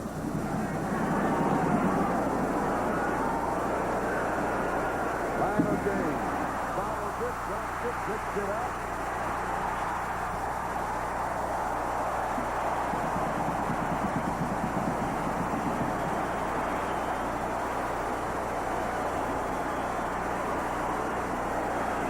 Special teams, especially Fred Young, had so many plays last week. 4 tackles inside the 20. If you have 2 in a game for a team, that's incredible. He had 4 by himself last week and just came back to blitz them again on that play. I wonder how much adrenaline he's pumped in his first 2 professional games. 3rd-round draft choice from Mexico State, linebacker, and they toyed with the idea because he did it in college of using him on kickoff returns. He also recovered a fumble and forced a fumble last week and blocked the punt. San Diego from their own 12-yard line, trailing by 7. Fouts over the middle. It's complete. Holahan has it. First down, fumble. Seattle comes up with the ball. Shelton Robinson. The play may be dead. Remember, the artificial surface of the ground cannot cause a fumble. We'll take a look. It's going to be, now they're going to blow it dead. That's a shame. It looked like it might go as a turnover. A very fine strike down the middle. Pete Holahan, 88, getting some open space. No, his knees were down. His knees were down, and anything besides the hands and the feet, when they touch, then the play is dead. It was not a fumble. Good call by the official. Excellent recovery there, and good reaction by the Seattle defense. 35-yard line, and here's Ernest Jackson. We'll give him about 4 yards on the play. Let's go to New York City. All right, Charlie, with the Chargers driving, I want to show you what happened in Anaheim as the Browns have taken the lead from the Rams. Impressive drive by Paul McDonald. Watch the great catch as Darrell Harris stretches out and makes the grab. Short time later, Ozzie Newsome is on the receiving end of a touchdown pass, 17-10, third quarter at Cleveland. Thank you, Bill. That's a real surprise because the Browns looked so bad last week against the Seahawks that they were shut out 33-0. That's the fumble, Charlie. That one will go the other way. My only question is, did he have possession for it to be a complete pass? I think he did. I think they're ruling it completion and fumble. And again, the hard hitting of the Seattle defense, knocking that ball loose, taking it out of the hand of the tight end, and that one they pick up. Eric Sievers and Fouts is saying, hey, let's not give it away. It's tough enough to get that yardage as it is. Chance again. Good shot by Fouts. Eric Sievers, 85, and there the ball is knocked away. Now, if he catches the football and gets both feet on the ground, he is ruled to have possession. There he goes, upfield. He's going to be a receiver, a runner now, not a defensive back. We'll be back. Officially, number 79, Jacob Green, recovers the fumble. Olahan did have possession. The ball was not loose. Now there's the fumble. 57. That's Sheldon Robinson. 57, Sheldon. It looked like Green was the first one to get on it, but Sheldon Robinson scooped it up and then handed it off to Keith Simpson, who went the other direction. Charlie, that's a lot of spaghetti out of there. And that is the 5th turnover by the San Diego Chargers. 5 turnovers to 1. Franco Harris and Cullen Bryant are the running backs for the Seahawks. And here's Franco Harris. He'll gain a couple of yards to the 43. Let's go to New York City. Charlie, in Houston, the Colts have struck again, and the Butler did it. Ray Butler on the receiving end of this Mike Pagel pass. The second touchdown catch of the day for Butler, and a 2-touchdown lead for the Colts, 28-14 in the third. Bob Costas, you've got to be kidding me. The Butler did it? That's a great line. You will hear that line again. I'll steal it. Use it about 4 weeks from you. Second down and 8. The ball at the San Diego 43-yard line. 6.5 minutes to go in the third. Seattle leads by 7. Pass is bounced to Charlie Young, and he was open. Charlie, you said those are San Diego turnovers, and you're right. But, you know, that ball is being taken away by the Seattle defense. Last week's game, they had 5 turnovers. And in this week's game, they've had 5 turnovers. Last year, they had 54 takeaways. 54 takeaways. That's extra chances at the football. They're drive-stopping plays. That kept them in ball games last year. Their defense gave up an awful lot of yardage, but 27th in the league. 27th last year. And yet with the takeaways, we're able to stay in the ball games. And they're off to a very hot start here in 1984. Third down and 8. San Diego 43-yard line. And Gary Johnson got a running start, but he may have been drawn off. Officials will hold a conference to decide.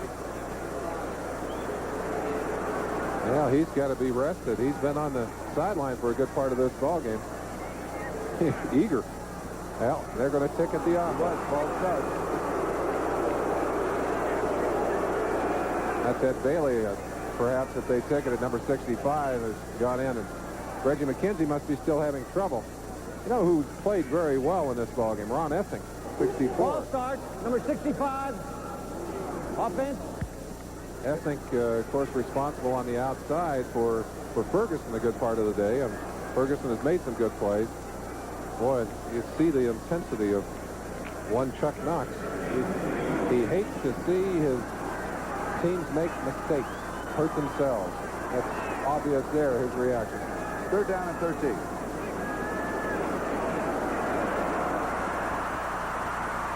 Just a leading Gary Johnson throwing it. It's complete. Almost intercepted by Andre Young. Darrell Turner, the intended receiver, he does have fresh legs. He was chasing him down. He was running extremely well. And again, you see the value of quarterback mobility. Turning from a big play turning from a negative play into potential big play. The chance right there for Turner, although Andre Young is up. And even if he'd had that ball, he would have ended up down. Let's go back and look at the mobility thing here. You see right here, this is a little Francis Tarkington move. A little waggle right there. That got Johnson to dive. He missed him. Krieg did a good job of getting away from the rush. So Jeff West is kicking. Has pressure, but he gets it off. Fair catch is called for by Reuben Henderson, the outbound. He fumbles the ball when he comes down. I believe the Seattle Seahawks had it, Charlie. I'm wondering if they gave him enough room. He has to be allowed room enough to catch the ball. I don't see any flags on the ground. I don't either. He has to, when he is called a fair catch, he must catch the ball. Now let's see if Sheldon Robinson, 57, encroaches on him. Right there. He is very close to him. I'm surprised that a flag didn't come We'll down. let the officials sort it out, but I would have to agree with you. From that angle, Charlie, we can't see how close he was. It looked like he was right on top of him. The punt good for 25 yards. Seattle has it. And another turnover. Number 6. At 6 in the ball game. Another big play by the special teams. And a real blow to the Chargers. You see Don Coryell. He is as grim-looking a coach as, you know, it's unfair to him because he's a very pleasant man. He is not feeling very pleasant at this moment. He looks up on that scoreboard, sees his team behind there, and of course looks out on the field and sees the Seahawks in possession of the ball inside his own 30-yard line. Connie Kawhi recovered the fumble, and you saw that flashing sign, and that's what Merlin and I were alluding to, that being, of course, their 6th turnover. Seattle at the San Diego 26-yard line, first down. Ball John's in motion. Seattle leading by 7. Trent throws, that ball John's open. Has the first down out of bounds. Andre Young was chasing him, but he was all alone. Ray Prohaska, the offensive coordinator for these Seattle Seahawks. Kenny Myers calling the plays from upstairs, and the Seahawks utilizing all their talent. John came back last year from a knee injury and showing some real speed on that play. He can get deep, too. Chick Harris bringing the plays in for the Seahawks. Gain of 14 to the 12-yard line. Another thing about Paul John, being the punt returner, he's used to handling the football with a lot of people around him. He can catch in a crowd. He doesn't mind that either. Maybe he doesn't like it, But he doesn't mind it. Eric Clay. Ball's on the ground, Charlie. And San Diego comes up with it.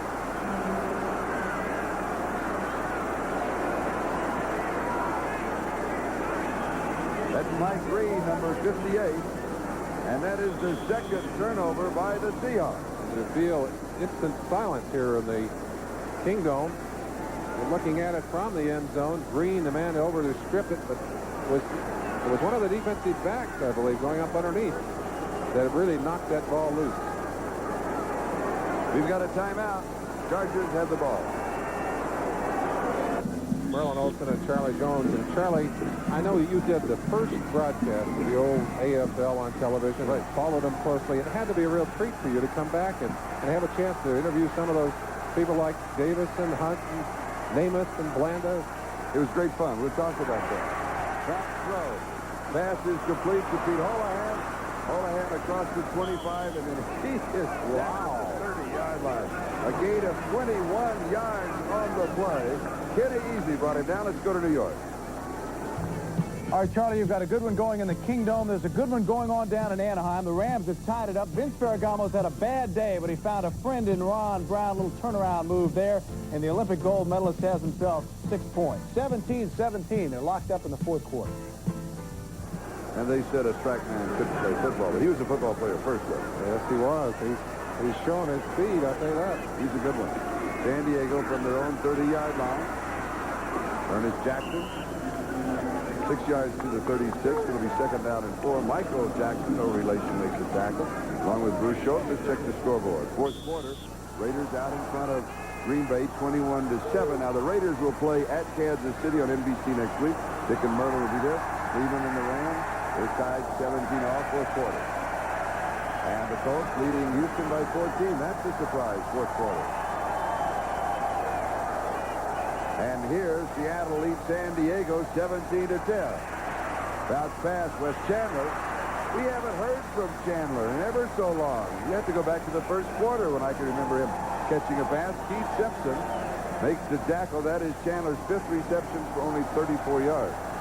Well, Chandler, I think, has been forced into doing a few things that are outside of his normal responsibilities by the absence of Winslow, and I think it's hurt his day. And he is a gifted athlete.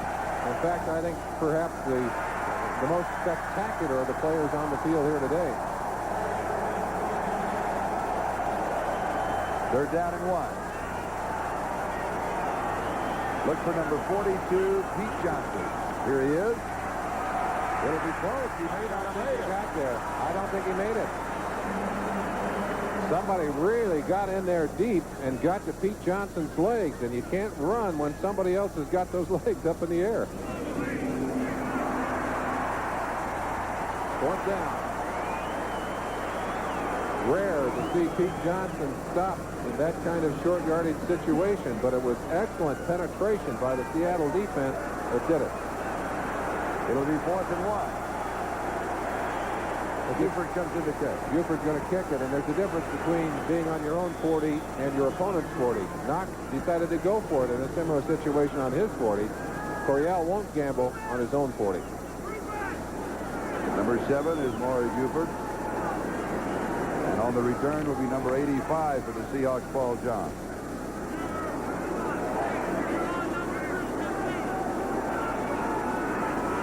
3 minutes, 56 seconds left to go in the third. Seattle leading at 17-10. Pressure. Not that good a catch.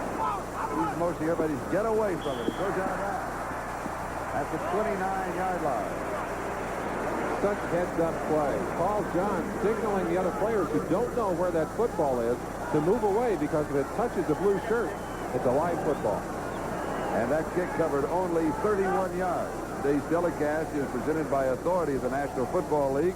I'll finish that right after this. You see Johns right there waving them off to the side, saying, get out of the way, get out of the way. We don't want to cough it up here. All right, back to the beginning. Today's telecast, would you like to read? No, yeah. Today's telecast is that I'll get it after this play. Everybody, you know what I'm going to say. Charlie, why don't you wait till after this play?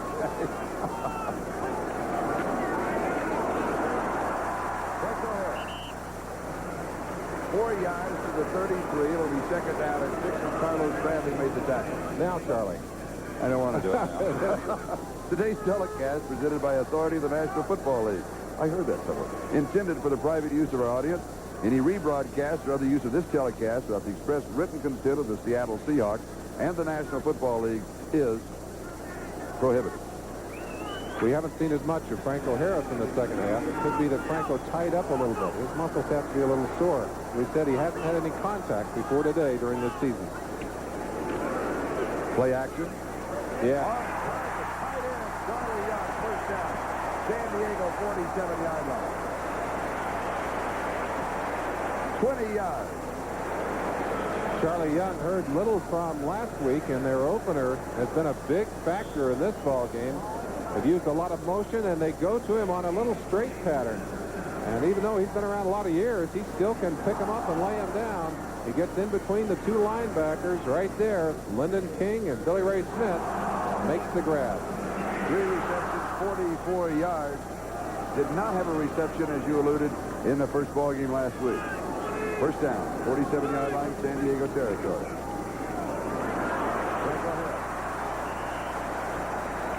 Close to 7 yards on the play. It'll be second down and 3. Gary Johnson with the tackle. That's what Franco can do so well. Makes the cutback. He doesn't have the great speed that he started with. Doesn't have the great strength, but I'll tell you, with a little change of scenery, a little extra incentive, I think he's going to be productive here. I agree. They'll mark it at the 41-yard line, so it'll be second down and 4.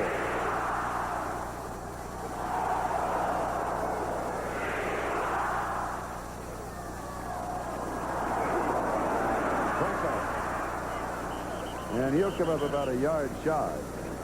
Third down and 1. Billy Ray Smith was covering him. Oh, if Chuck Knox had a Pete Johnson, this would be the play for him. You got in Utah State, number 54. Billy Ray Johnson, University of Arkansas, was in school with his father, who was quite a ball player. Billy Ray Smith. Billy Ray Smith. Yeah. I'm sorry, what did I say? You said Billy Ray Johnson. I was in such a hurry to I knew who you were looking at. I tried to get my alma mater in there. I blew it, didn't I? Yeah, you did. Is that USC?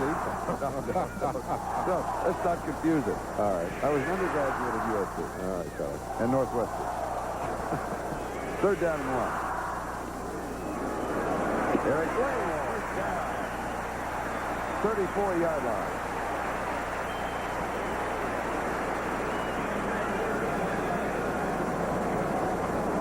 We have a report on number 35 for Seattle, defensive safety John Dufek.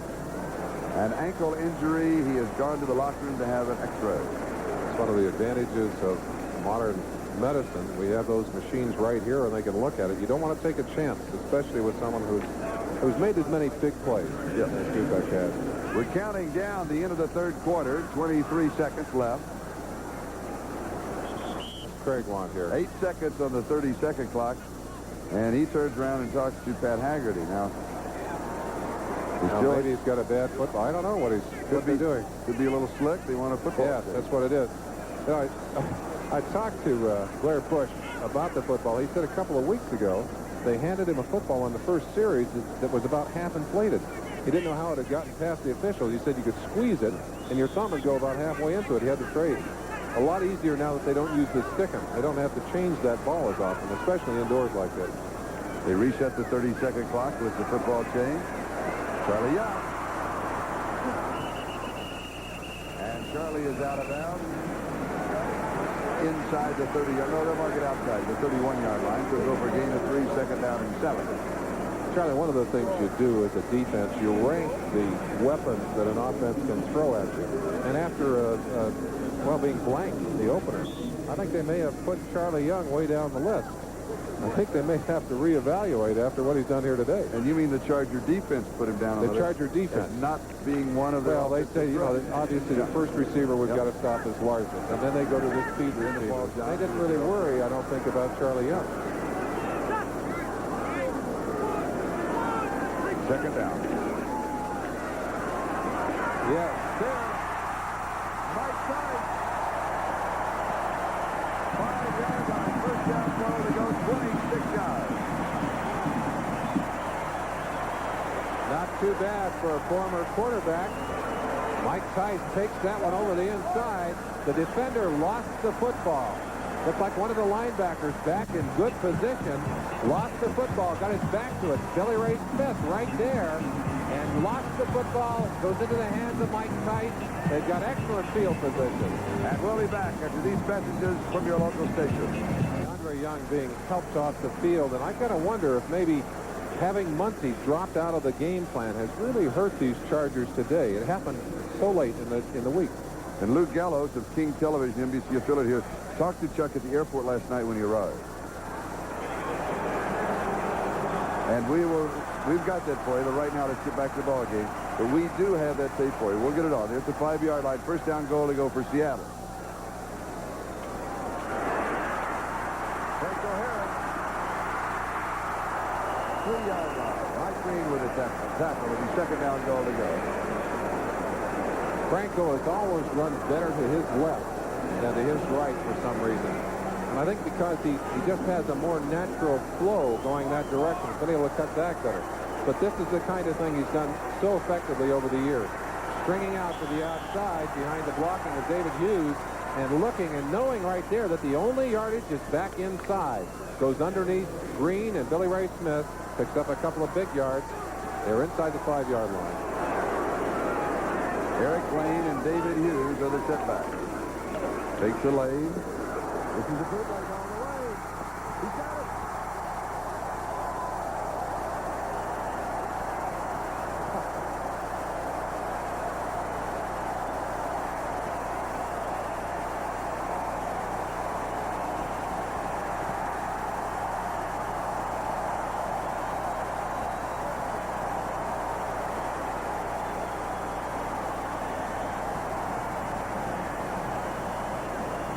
I think the toughest play to defense in short yardage is a quarterback rollout.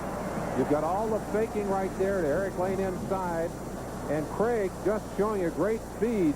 Outruns Gary Johnson, outruns Mike Green, dives into the end zone. Now, keep going just for a second. Oops, we didn't get it.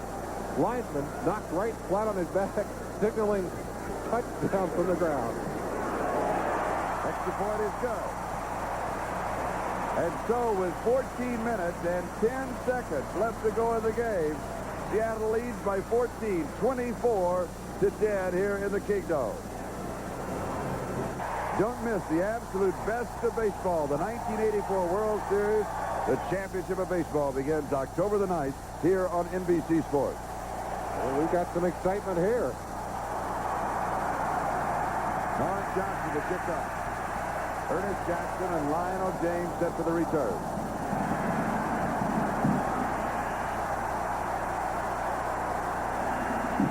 Here's James.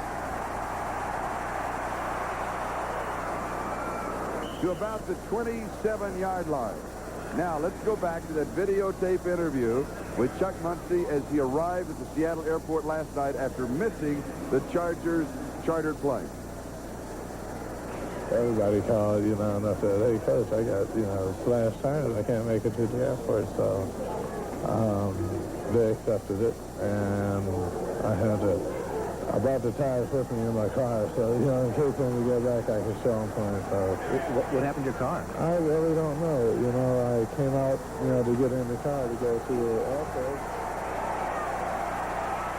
Fouts has pressure. Then he throws. Coming back to help is Charlie Joyner. He saw he was in trouble, cut off his route, came back, took the pass at the 33, maybe the 34-yard line. Keith Butler with the tackle. Charlie, let's finish with that tape. And with all the action, it's hard to do that. But, in fact, Charlie Joyner's 600th catch.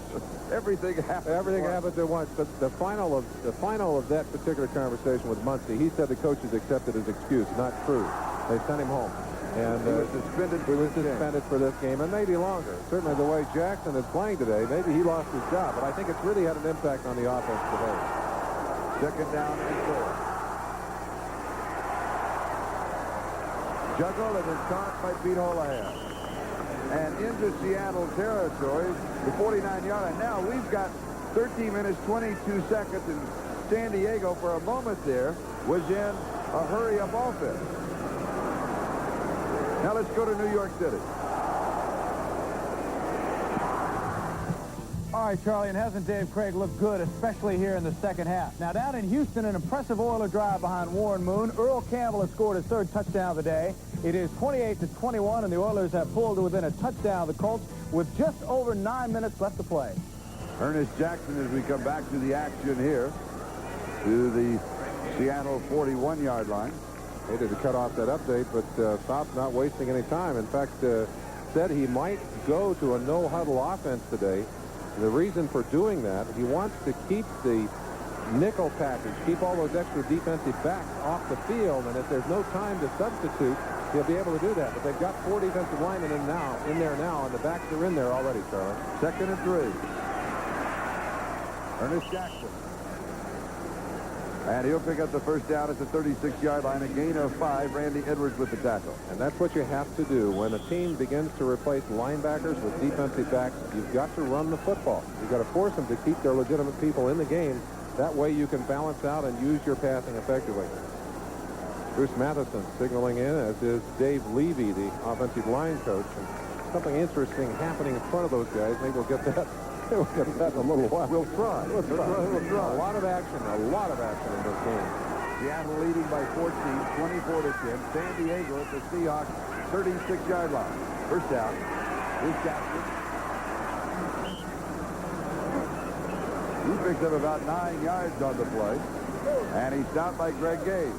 Number 60, Dennis McKnight, out leading that sweep. Helen Conan doing a good job of blocking on that particular play for Ernest Jackson.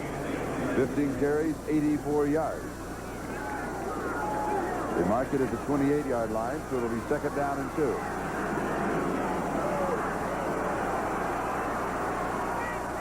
Fouts likes to throw on 2nd and 2. Fouts likes to throw on any down. That's an easy statement. He gets this is Jackson for the first down. He's got it. soon as I said that, I realized that Fouts comes out throwing. But today, he has not thrown as much today. I think because Seattle has been so often in situations where they are expecting the pass and anticipating the pass, Fouts trying to take advantage of that and use his running back. I also think that Coryell and his offensive staff have done a good job of Ernie Zampese, offensive coordinator, of scrambling that offense right at the last minute. And again, that goes back to the loss of Muncie and the loss of Kellen Winslow. Seattle 23-yard line. Fouts is sacked. Joe Nash got it. That is the first sack.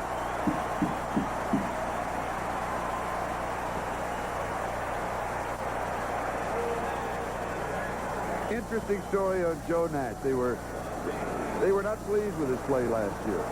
They wanted to improve, and they brought Mike Fanning in. They brought Dino Manzier. Every time they brought somebody in, his play improved. Well, and he is really playing well. He certainly is. Had a 2 sacks last week, along with fumble recovery, and here he is with a big sack right there. And the equation is simple against Fouts. You've got to get that pressure up the middle, or he's going to chew on you. That's the first time that Fouts has been sacked this year. Loss of 8, 2nd and 18. Incomplete. Holahan cut behind Keith Simpson. Couldn't put it in. He made a good play, but he couldn't make the catch up. Just great hands, Pete Holahan, and a good defensive play by Simpson, who stripped him away. Holahan had 25 balls thrown to him last year that were catchable, caught all 25. I don't see how you can hang on to this one. Watch it right there. Look what Simpson did. Reached in, got a hold of the arm, and jerked the 2 arms apart. Now, that's a great defensive play, and you're right, you can't hang on to that ball. 3rd down and 18, 31. This is the 9th play of this drive.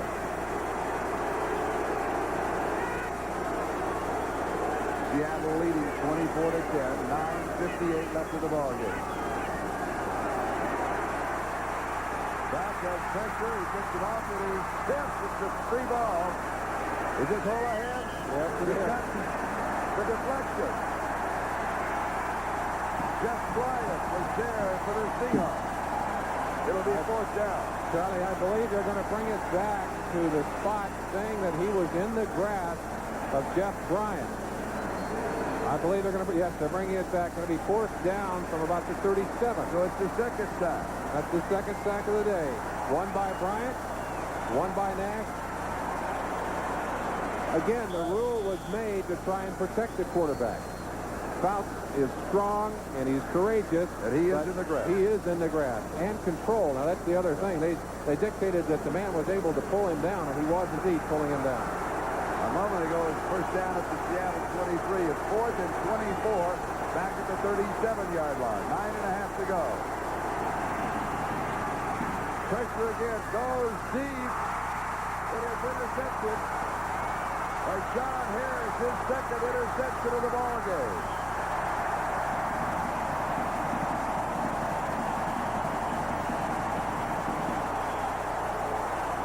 Turnover number 7. San Diego has turned the ball over 7 times. Fouts shakes his head. The Seahawks have the ball, and they have the lead, 24-10, 9 minutes, 17 seconds left in the game. John Harris, and notice he's waving the left hand. If you get the right hand up, he has a cast on that right thumb, and then it's wrapped. 2 interceptions today. 1, there it is. There you can see him. Forget it, John. That's all right, John. 3 already this year. That's right. He is off to a blazing start, and the turnovers continue. The rule of thumb knocks always said. If you could get 6, we win the ball game. He's got 7 right now. 4 interceptions, 3 fumble recoveries. Franco Harris. Was that a little stutter step to the right? He ended up to the left. We'll be back. Let's go to New York City. Charlie, with Art Schleister waiting in the wings, the Colts' Mike Pagel knows he has to play well. He has done that today in Houston. He hits Tracy Porter here for a 33-yard touchdown. Pagel's 4th scoring strike of the day. 35-21, Colts in the 4th. Charles? Thank you, Bob. I'm really surprised by that. After watching Houston and watching their improvement, I did not expect to see them stumble that badly here against the Colts.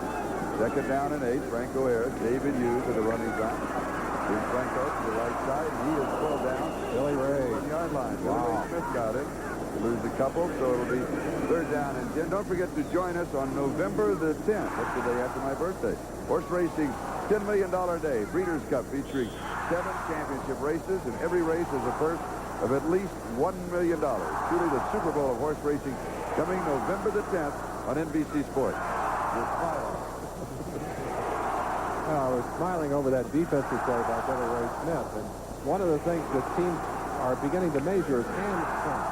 You saw Billy Ray just leap out there and just with great hand strength just snap the running back right to the ground. Third down and 10. Paul John. And he struggles for the first down.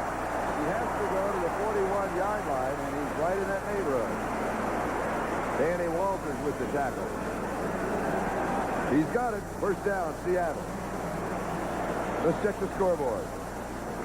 These are finals. Miami winning. Chicago winning. Giants winning. Overtime, Detroit by 3 over Atlanta. St. Louis big over Buffalo. Kansas City edging Cincinnati. New Orleans barely over Tampa Bay. Even closer, Philadelphia over Minnesota. Fourth quarter, Raiders out in front of Green Bay. Giants on the side, fourth quarter, Colts in front of Houston. And here it is Seattle 24, San Diego 10 with 6:55 left to go in the ball game as Franco Harris is the ball player. And he is all alone. And picks up 3, maybe 4 yards on the play. Now let's go back to the scoreboard. Flip side, baseball score. Final, the Mets and the Cubs. That's win it 5-1. Kansas City over Seattle 6-5. Texas winning. Detroit over Toronto. So what that means is everything is beginning to snuggle up in the end of the baseball season. Next Saturday, NBC's game of the week as Franco Harris comes off leading the World Series. Merlin? Amazing to see how much he has played after just a couple of days practice, and the new system has not really made, well, one mistake we saw on a broken play, but has played extremely well. Charlie Young. 3 yards to the 48. It'll be third down and 3. Gil Bird makes the tackle. Now on his career, Franco Harris, including this ball game, has 11,996 yards. So he's only 4 yards away from the 12,000 plateau. Jim Brown, of course, with the record 12,312. He's got to be tired of it. I said it earlier. What about tomorrow? Oh, he's going to have to find himself a sauna, believe me. His body is going to be sore because the one thing you can't prepare yourself for is the contact of this game. And he's run. He's in great shape. He's at his playing weight. He doesn't have any endurance problem, but he won't be able to take this pounding without really hurting. Flag is down on the far side. Pass is complete to Turner. And he picks on the ball into the end zone. But there is a marker down.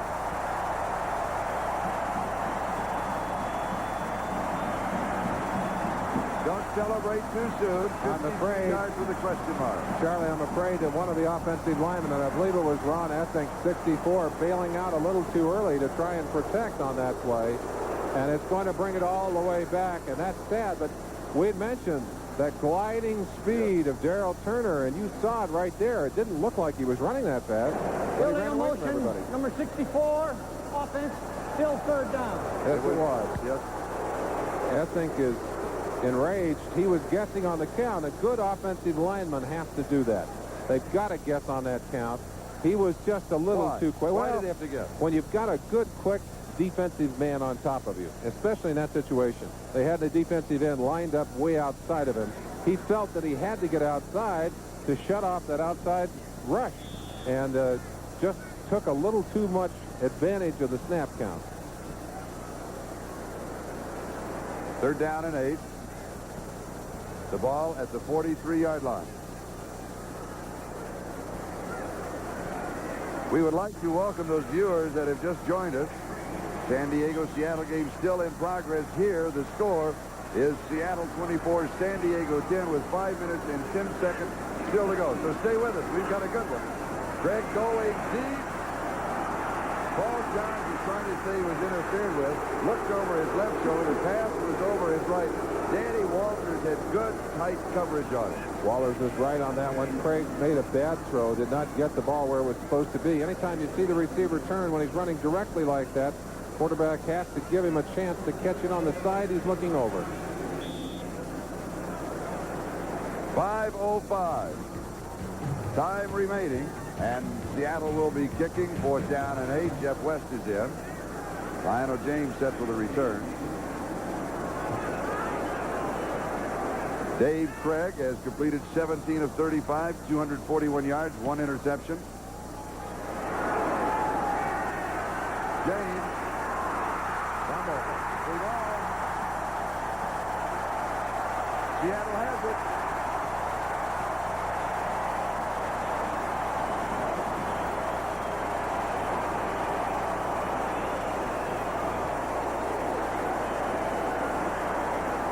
Well, the equation has just worked like clockwork for these Seahawks today. They said their game is turnovers, and they've had 8 of them in this ball game. And watch Eric Lane, number 37. He ends up with the football. He forced the pressure on James, who made a bad decision, tried to dive for that football, touched the football, did not possess it, and Eric Lane leaped on top of it, and there's the number, and that is a killer. You give your opponent 6 more opportunities at the ball than you've had, it's tough to be a winner. At the San Diego 22-yard line. Ray Prohaska, his 365th game in the NFL. Can you imagine that, Charlie? That's a whole year full of football games. That's a long time. Seattle, 4 interceptions, 4 fumble recoveries. They're rolling out. Pass is incomplete. Large is the intended receiver. Let's go to New York City. All right, Charlie, tough to overcome all those turnovers. Want to show you what has happened in Anaheim. Eric Dickerson over 100 yards on the day. Mike Lansford has kicked a 27-yard field goal. It's 20-17. The Rams lead Cleveland, but the Browns have the ball with 19 seconds left. Summer Sunday, USA, special edition on NBC tonight. Roger Mudd will be profiling the presidential candidate, strong question, and straight talk to help make your decision 84.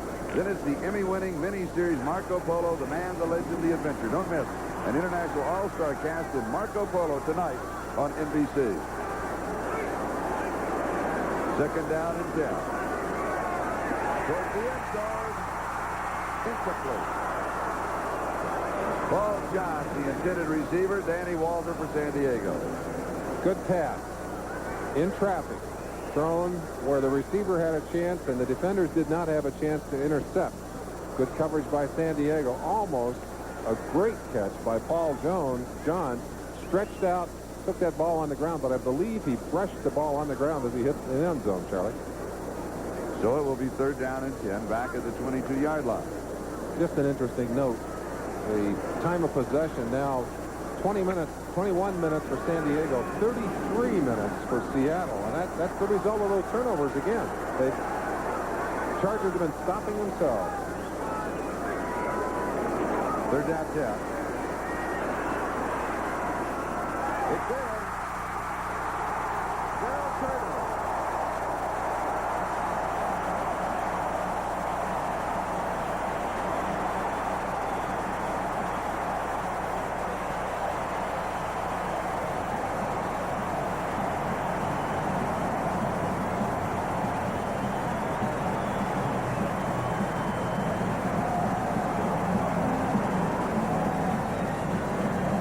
Turner now with 3 receptions, 97 yards. Well, as good as this San Diego defense played last week, they're being chewed up right now by the Seahawks. They're not hacking at all. They're hawking. And that's a great catch by Turner, again, showing you that speed, but it's made possible by the protection that Krieg got, part of it because of his mobility back there. Norm Johnson has the extra point. 31-10, Seattle leading. Here in the Kingdom, we'll be back for the kickoff. Great races for the pennant are far from over. NBC Sports will take you right down to the wire. Join us next Saturday when the American tradition continues with Major League Baseball's Game of the Week. That's next Saturday beginning at 3 Eastern Time on NBC Sports, the home of the 1984 World Series. Norm Johnson kicking off for Seattle. Out of bounds. So they'll bring it back and do it again. Now, as they come back, let's go back to that down pass from Dave Krieg to Darrell Turner. Craig will get a little extra time because he'll dodge some pressure here. Watch him just step over and then come right back up. And it's that forward that these Seattle Seahawks quarterbacks have not had in the past few seasons. Room to operate. That allows them to concentrate downfield, spot the open receivers, and a very open receiver in this case, Darrell Turner. That young man is going to help them with that speed and also with the fact that he is clamping on that football. 4 minutes and 29 seconds left to go in the game here. Seattle 31, San Diego 10 next week. Seattle at New England, and San Diego will host Houston. Some folks at home watching this game would say, why is Norm Johnson kicking that ball out of bounds?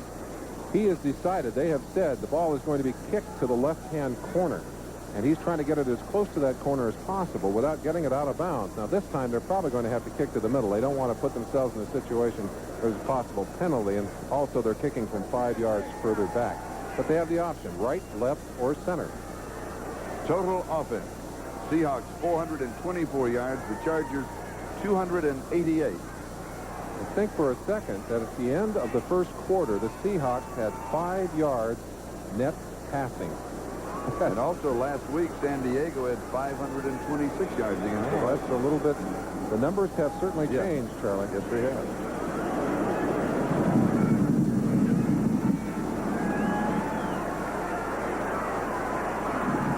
Lionel James. And he is set down right at the 20-yard line.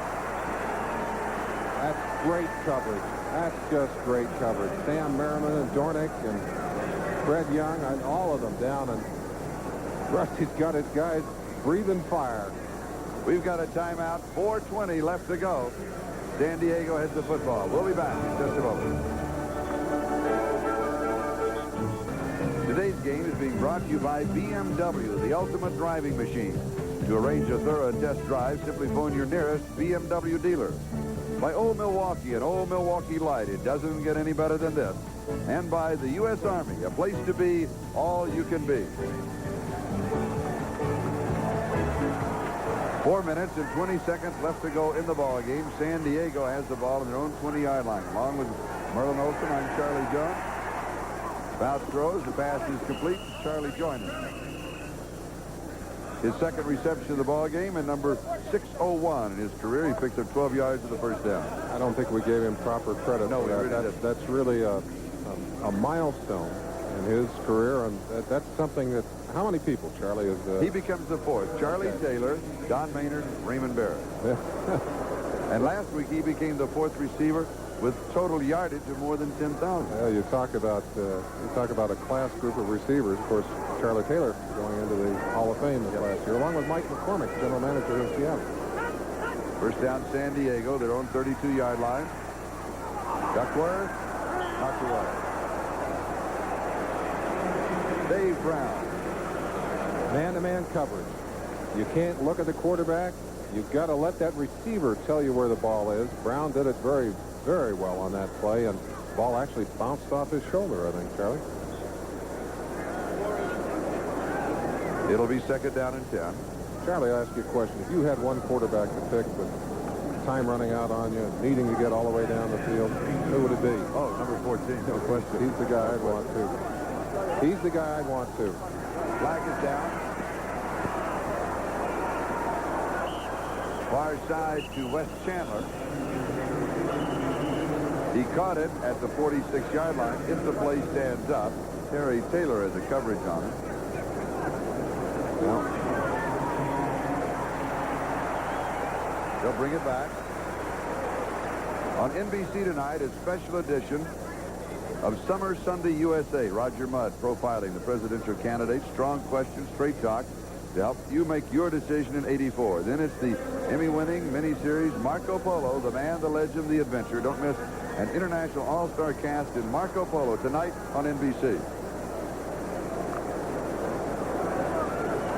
Second down, 15, back inside the 27-yard line.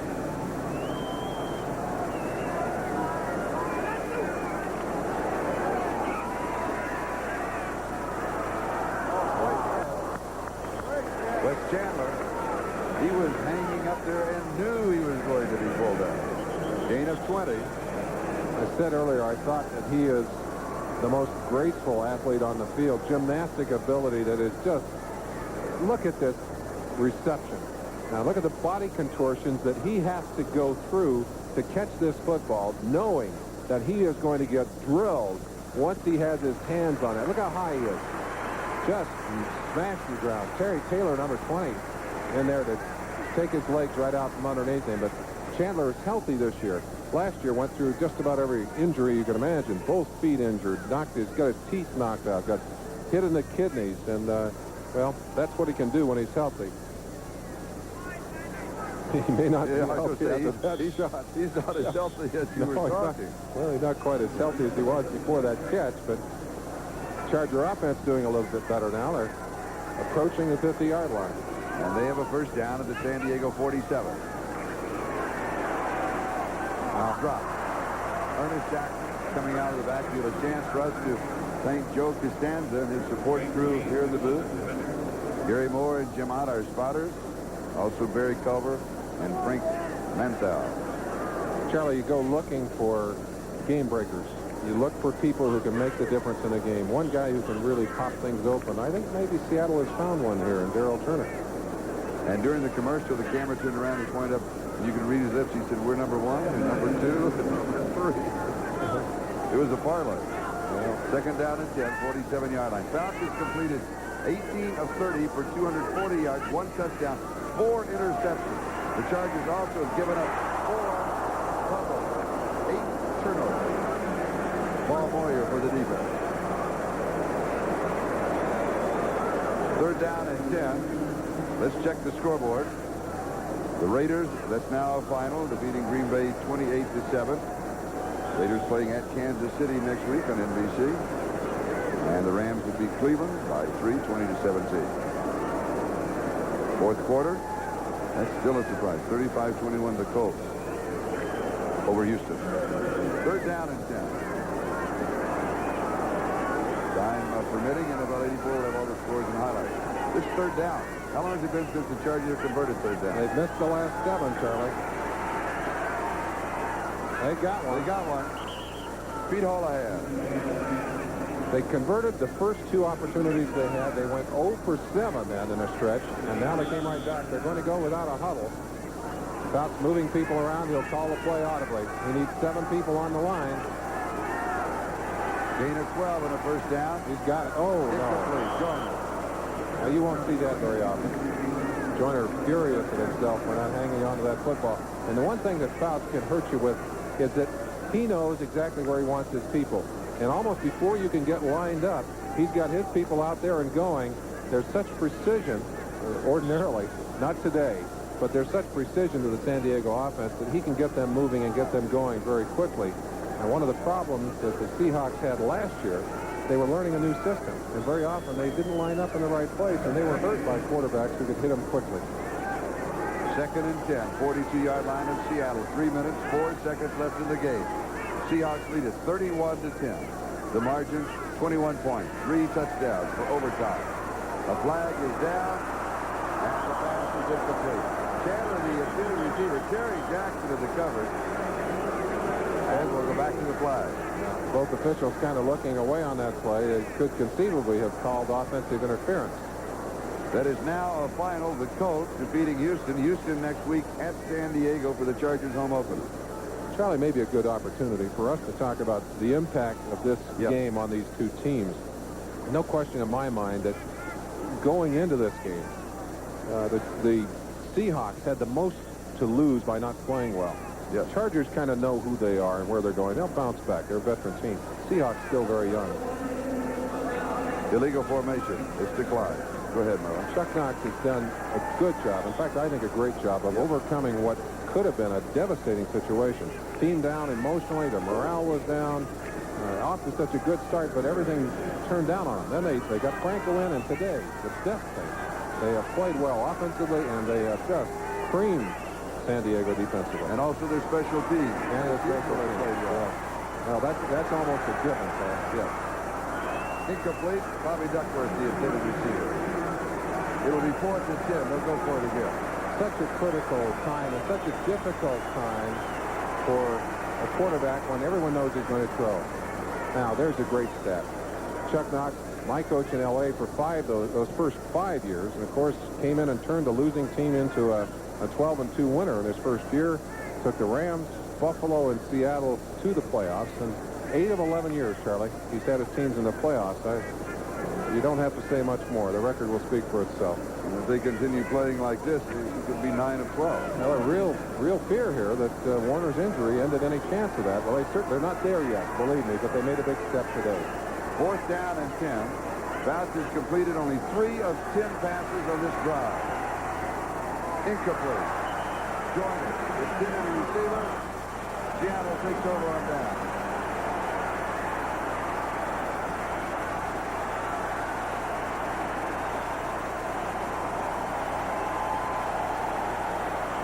Well, if you're Dan Fouts, this is one you want to forget. This is one you just put behind you. If you're wearing a blue uniform today, you can't wait to go see the film. 19 of 36. He's been held at 251 yards passing. 4 interceptions. And the Seahawks also have 4 fumble recoveries. The Chargers have an interception. That's by Lyndon King, and a fumble recovery by Miles McPherson. So the difference in the takeaways, +6 to this ball game on the Seahawks side of the ledger. Now they'll work on that clock. Cullen Bryant, 2:42 and counting. That is the time remaining in the game. Danny Walters with the tackle here. 18 of 38, 263 yards, 1 touchdown, 1 interception, and in addition, he ran 37 yards for a touchdown. Big running touchdown, and Krieg is he ran 2 touchdowns, Charlie. Ran another one into the end zone, didn't he? Down here in the right-hand corner. That's right. Yeah, he got 2 of them. You're right. But Krieg, after a rusty start, was not impressive. And we said it earlier, had 5 yards. After just 5 yards passing. That's right. Was not hitting the receivers, looked rusty, and he's come on it. Great boost for his confidence today. That's much needed. 2nd down and 7. And now the 2-minute warning. Very seldom will this happen, but the 30-second clock and the regular game clock were in sync. They both ended at the same time. Fantastic finishes. Well, we're going to have another one. You've heard about them, and here we go again. Alcoa presents Fantastic Finishes, 1983. Baltimore's Raul Alegre is jubilant over his game-tying field goal against the Patriots. Moments later in overtime, Steve Grogan pitches out to Tony Collins, who is hit and stripped of the football by Vernon Maxwell. Baltimore's Johnny Cook gobbles up the bouncing ball on the dead run and lumbers 52 yards to victory. Frank Bush's prayers have been answered. We're back at the Kingdome with 2 minutes left to go in the ball game, and Seattle with a commanding lead of 21 points, 31-10 over the San Diego Chargers. And Seattle has the football and an opportunity to run some more time off of the clock. I think that's what they're going to try to do here, although they were in a 1-back set. Cullen Bryant, big horse back there in the backfield. That's about as close as they can come to Pete Johnson. Bryant, a weightlifter, over 230 pounds himself, and he can move the pile down there a bit. Gain of 3. So it'll be 3rd down and 4. You know, Charlie, they put him into the ball game, I think, here because he rarely coughs that football up. You don't want to fumble, and his numbers are fantastic. He's got those big, strong arms. He just clamps on that football. And we said that Franco wanted 32, and there's the man that was wearing it. Franco said, hey, his number, I'll take 34. And there is Franco, 14 carries, 46 yards. In rushing offense, the Seahawks 175. San Diego's been held at 97. Franco has to feel very good about today. Yes, he does. Here's Eric Lane. Flag is down. And that will stop the clock with 1 minute and 9 seconds left to go in the ballgame. The ballgame has been decided. It really has. Seattle leading 31-10, so let's go to New York City. All right, Charlie, we'll take this opportunity to run through some of the scores from earlier today. Miami beat New England 28-7, the final score there. Chicago, with Walter Payton gaining 179 yards, beat Denver 27-0. Phil Simms, 3 more touchdown passes, 28-7. The Giants upset Dallas. Detroit beats Atlanta in overtime, 27-24. The Cardinals win their first game of the year, 37-7 at home against Buffalo. Kansas City is 2-0. They beat Cincinnati 27-22. New Orleans over Tampa Bay 17-13 at the Superdome. And Philadelphia scored with 2 seconds left to beat Minnesota at Veterans Stadium in Philly, 19-17. Let's go back to Charlie and Merlin.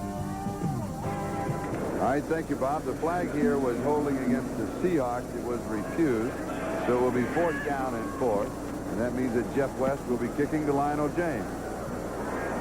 Fair catch. Oh, boy. Bounce, and it's going to be... They blew it. They had a chance to down it. They blew it. They had a chance to put it inside the 5. They had about 6 people down there who could have downed it, Charlie. Somebody bounced it into the end zone. 52-yard kick with the touchback will bring the ball out to the 20-yard line, where San Diego will have their last hurrah with 57 seconds left to go and trailing by 21 points. 31-10, the Seahawks leading. Now, at the end of the first quarter, San Diego led 10-0. At halftime, it was 10-10. Into the third, 17-10 Seattle. So the Seahawks have shut off the offense, the scoring offense of the Chargers, for the last 3 quarters. Well, this pass is complete to Charlie Joyner. Joyner is out to the 33, maybe the 34-yard line, and Fouts was smothered. Fouts really took a pop on that play. Let's go to New York City.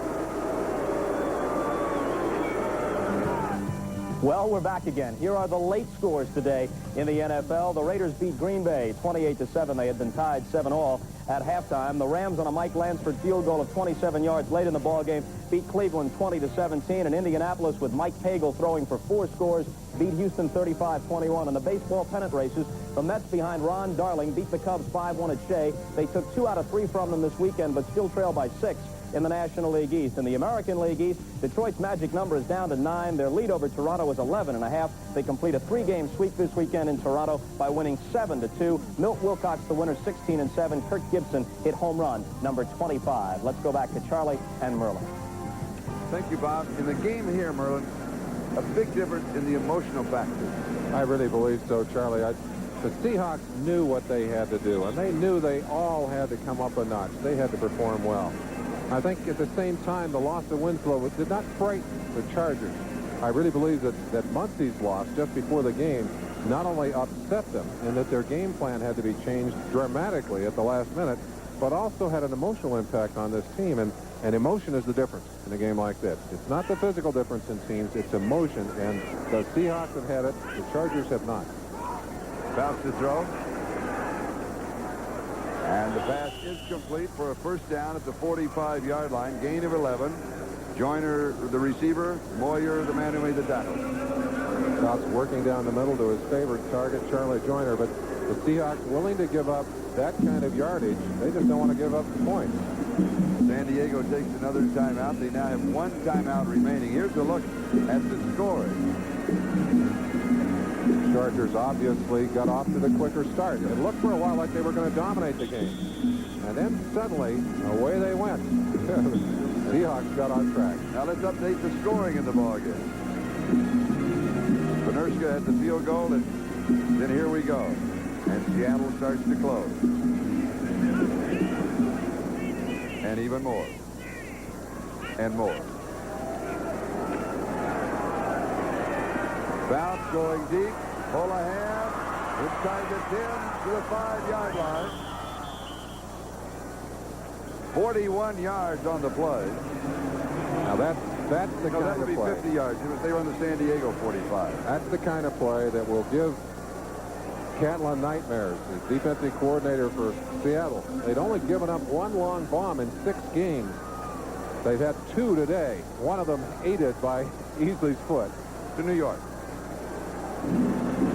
All right, Charlie, a couple more baseball scores. Texas beat Minnesota 9-3. Kansas City rallied, and they beat Seattle 6-5. So now Kansas City leads Minnesota and California by 1 game in the American League West. The Angels are playing tonight in Chicago. This is the result in the finals of the U.S. Open tennis tournament. McEnroe in straight sets over Lendl 6-3, 6-4, 6-1. For McEnroe, it's U.S. Open victory number 4. Lendl loses in the finals for the 3rd year in a row. The first 2 times to Jimmy Connors, then today to John McEnroe. Charlie. All right, thank you, Bob. Pete Holohan, now 6 receptions, 133 yards. Holohan showing his value. Eric Sieber has shown his. And the question we might ask him, that's certainly something will have to be sorted out. What kind of reception will Kellen Winslow get from his teammates when he walks into practice? No, it's an interesting thing. And the reception of Chuck Muncy. And the reception of Chuck Muncy. Now, both very quiet receptions, I would guess. When you create a problem, and certainly walking out of camp, missing the plane, creating the disturbance that Muncy has, it's like reaching into a teammate's pocket and taking money out of that pocket. And you better have an awfully good reason to do it. And you better have their support, or you're going to get some pretty cold shoulders when you come back.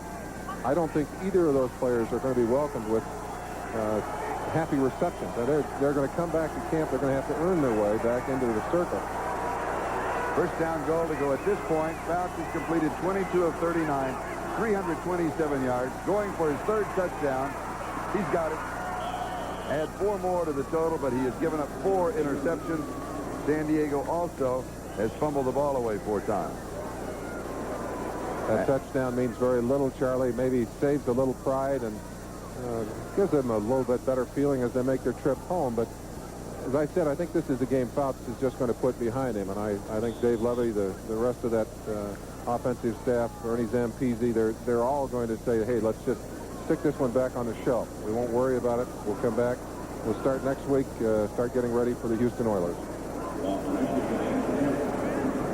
Ralph Benerska to attempt the extra point. Ed Luther to hold. Makes it 31-17 with 24 seconds left to go here at the Kingdome.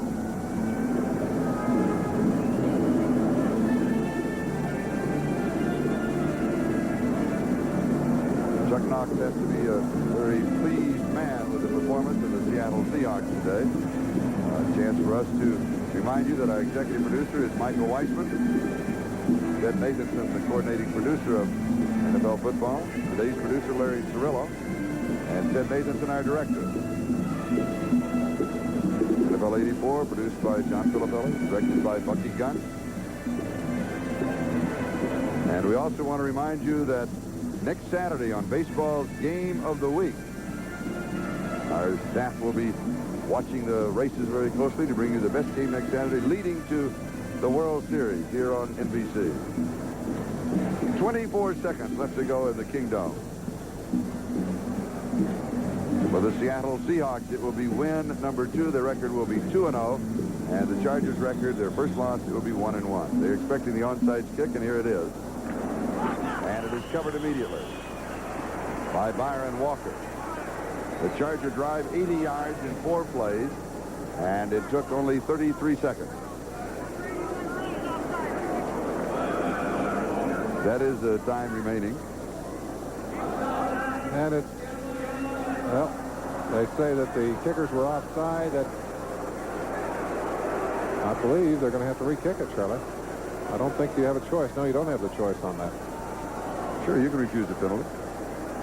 Let's see. They're going to make him kick it again.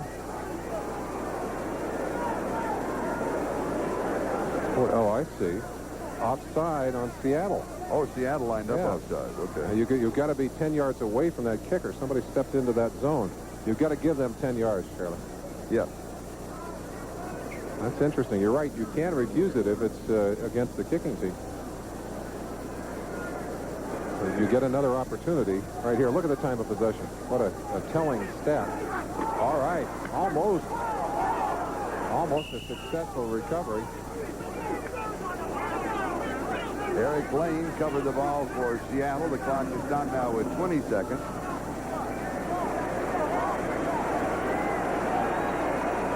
Chuck Knox, looking on from the sideline, has to be very pleased with his troops. And a big lift for the Seahawks, Charlie. San Diego's last touchdown, part of your trivia question. Eric Sievers on the receiving end. Sievers, somehow that all seems very unimportant now. It does, yeah. And you know, you as a player, I can put myself on both sidelines, and you feel a great relief of having overcome an obstacle. In the case of the Seahawks, you feel the pressure and the pain of knowing you played a very sloppy football game if you're a San Diego Charger. And so Seattle just will let the clock run down, and for all intents and purposes, this game is over. With 5 to go, we just watched the countdown. The final score, Seattle Seahawks 31, San Diego Chargers 17. I'm Charlie Jones, along with Merlin Olsen. And Merlin, I'm really surprised. I thought it would be a closer ball game. I did too, Charlie. And again, I go back to those emotional factors. Immediately following these local messages, Summer Sunday USA Special Edition will be joined in progress over most of these stations, except for most Mountain and Pacific time zone stations, where it will be seen at its regular time. So long, everybody, from the Kingdome in Seattle.